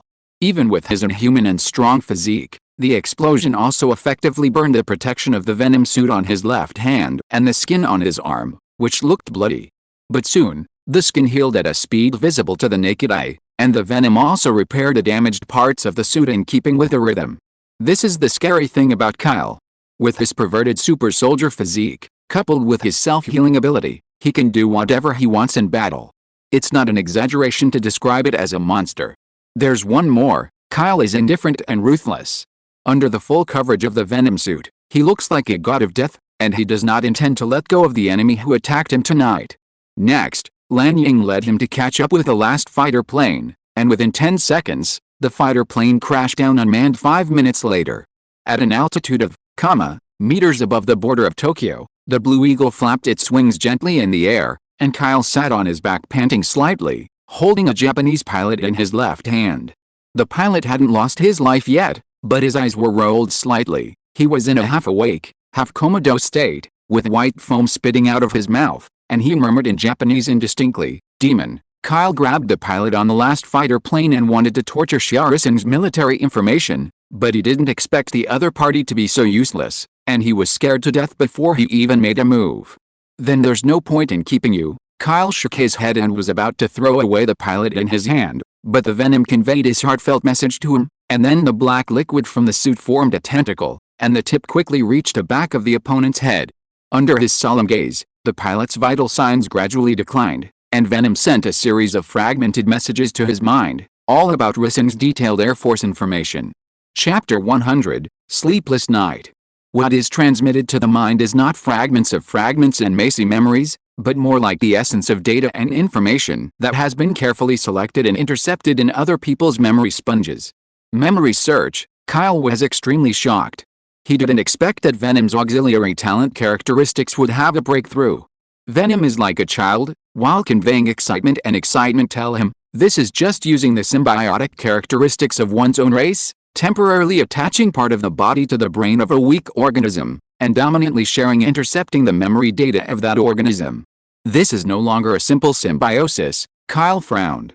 The original symbiosis of Venom creatures, the main concept is mutual benefit and mutual assistance, that is to say, while attaching to the host to learn its talents and survive the strong self, at the same time, it will give back to the host to give strength and arms, and even actively protect the host with emotion. This is the current state of symbiosis between him and Venom. Because he is a strong and dominant host, the Venom can't even affect the left and right consciousness, and can't actively read thoughts, let alone intercept brain memory. Kyle has always regarded Venom as a biological battlesuit with learning ability, until tonight. This Venom-derived characteristic of attaching to a weak host, endangering life and searching for memory simple and domineering, with a concept of mutual benefit and mutual assistance that breaks away from ordinary symbiosis, relying on symbiosis to become the master of other creatures. Your evolution almost caught up with me who drew cards. I don't know how far you will grow in the future, Kyle said softly to Venom, who turned into a battlesuit. Venom conveyed its own doubts in surprise. Its intelligence was still at the growth stage of the normal 6-year-old child, and it obviously couldn't understand Kyle's words. One day, you will understand, Kyle said with a smile.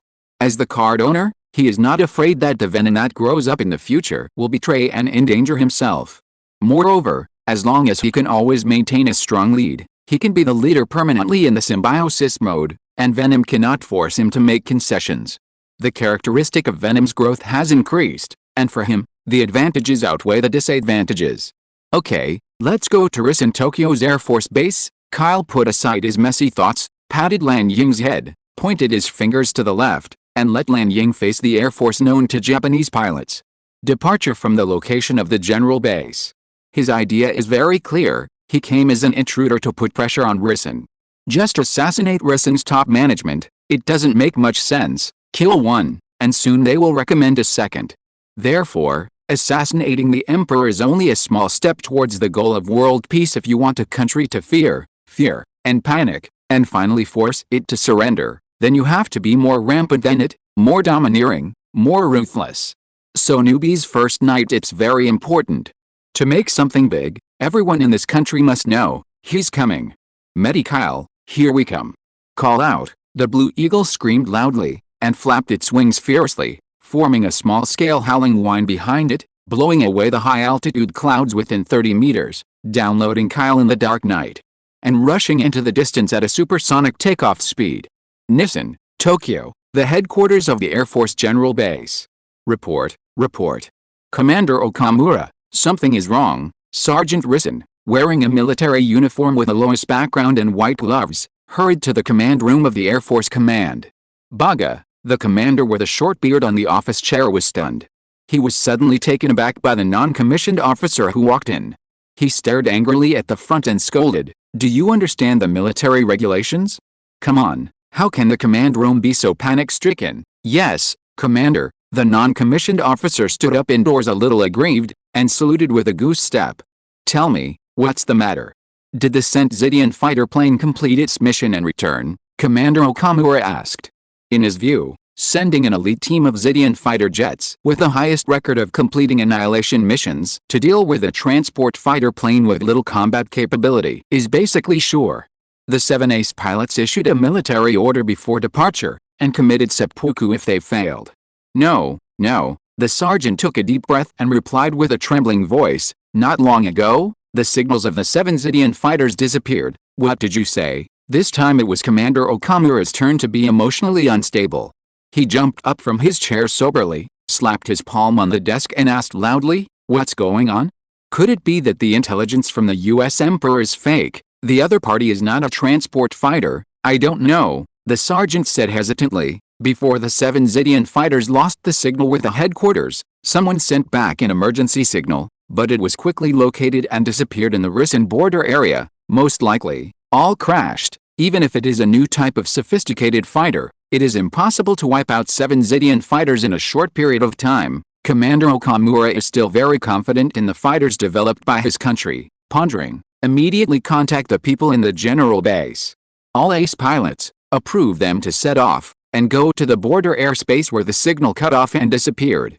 When encountering enemy fighters, annihilate them immediately. I'll arrange it right away." The sergeant saluted and accepted the order, turned around quickly, and was about to leave the command room. Just at this time, a soldier correspondent rushed in with a panicked expression. The two bumped into each other and fell to the ground in embarrassment. "What are you doing?" Commander Okamura saw this scene, and the anger that he had suppressed to calm down was ignited again uncontrollably. But without waiting for him to ask questions, the rush report from the correspondent who broke in afterwards made the command room completely silent. "Commander, there is an enemy attack. The enemy has broken into our Air Force base." What? Commander Okamura and the sergeant opened their mouths in shock. A moment ago, the 7 fighter planes dispatched earlier were suspected to have crashed on the Rissen-Tokyo border. The next moment, the General Air Force Base here in Tokyo will be attacked by the enemy? Commander Okamura had never seen any battle scenes before, so he quickly regained his composure, and asked in a deep voice, "Tell me clearly. What kind of enemy attack? Where are the enemies coming from? How many are there?" "Come from the main gate of the base." The enemy. The communications soldier gritted his trembling teeth, lay at the door without getting up, and shouted on the verge of the limit of his psychological endurance, "Enemy, there is only one person. Our soldiers are all died. He's coming this way." The voice of the communications soldier stopped in shock. He seemed to hear something. His eyes were wide and round, his face was pale and bloodless, and he curled up on the floor at the door and shivered. Tap tat tat. In the silence of the command room, the light pacing of boots could be heard slowly and subtly from the corridor outside. The communications soldier crawled on the ground in fear, and crawled forward to get out of the door, still muttering in an inaudible voice, "I'm coming." In the new week, book friends who like this book quickly vote for recommendation CAC. End of this chapter. Thank you very much for reaching the end. Don't forget to like. Looking for more exclusive content and immediate access? Subscribe to our Patreon. Remember, every like, subscription, or donation encourages us to continue. Thanks to everyone. See you in the next video.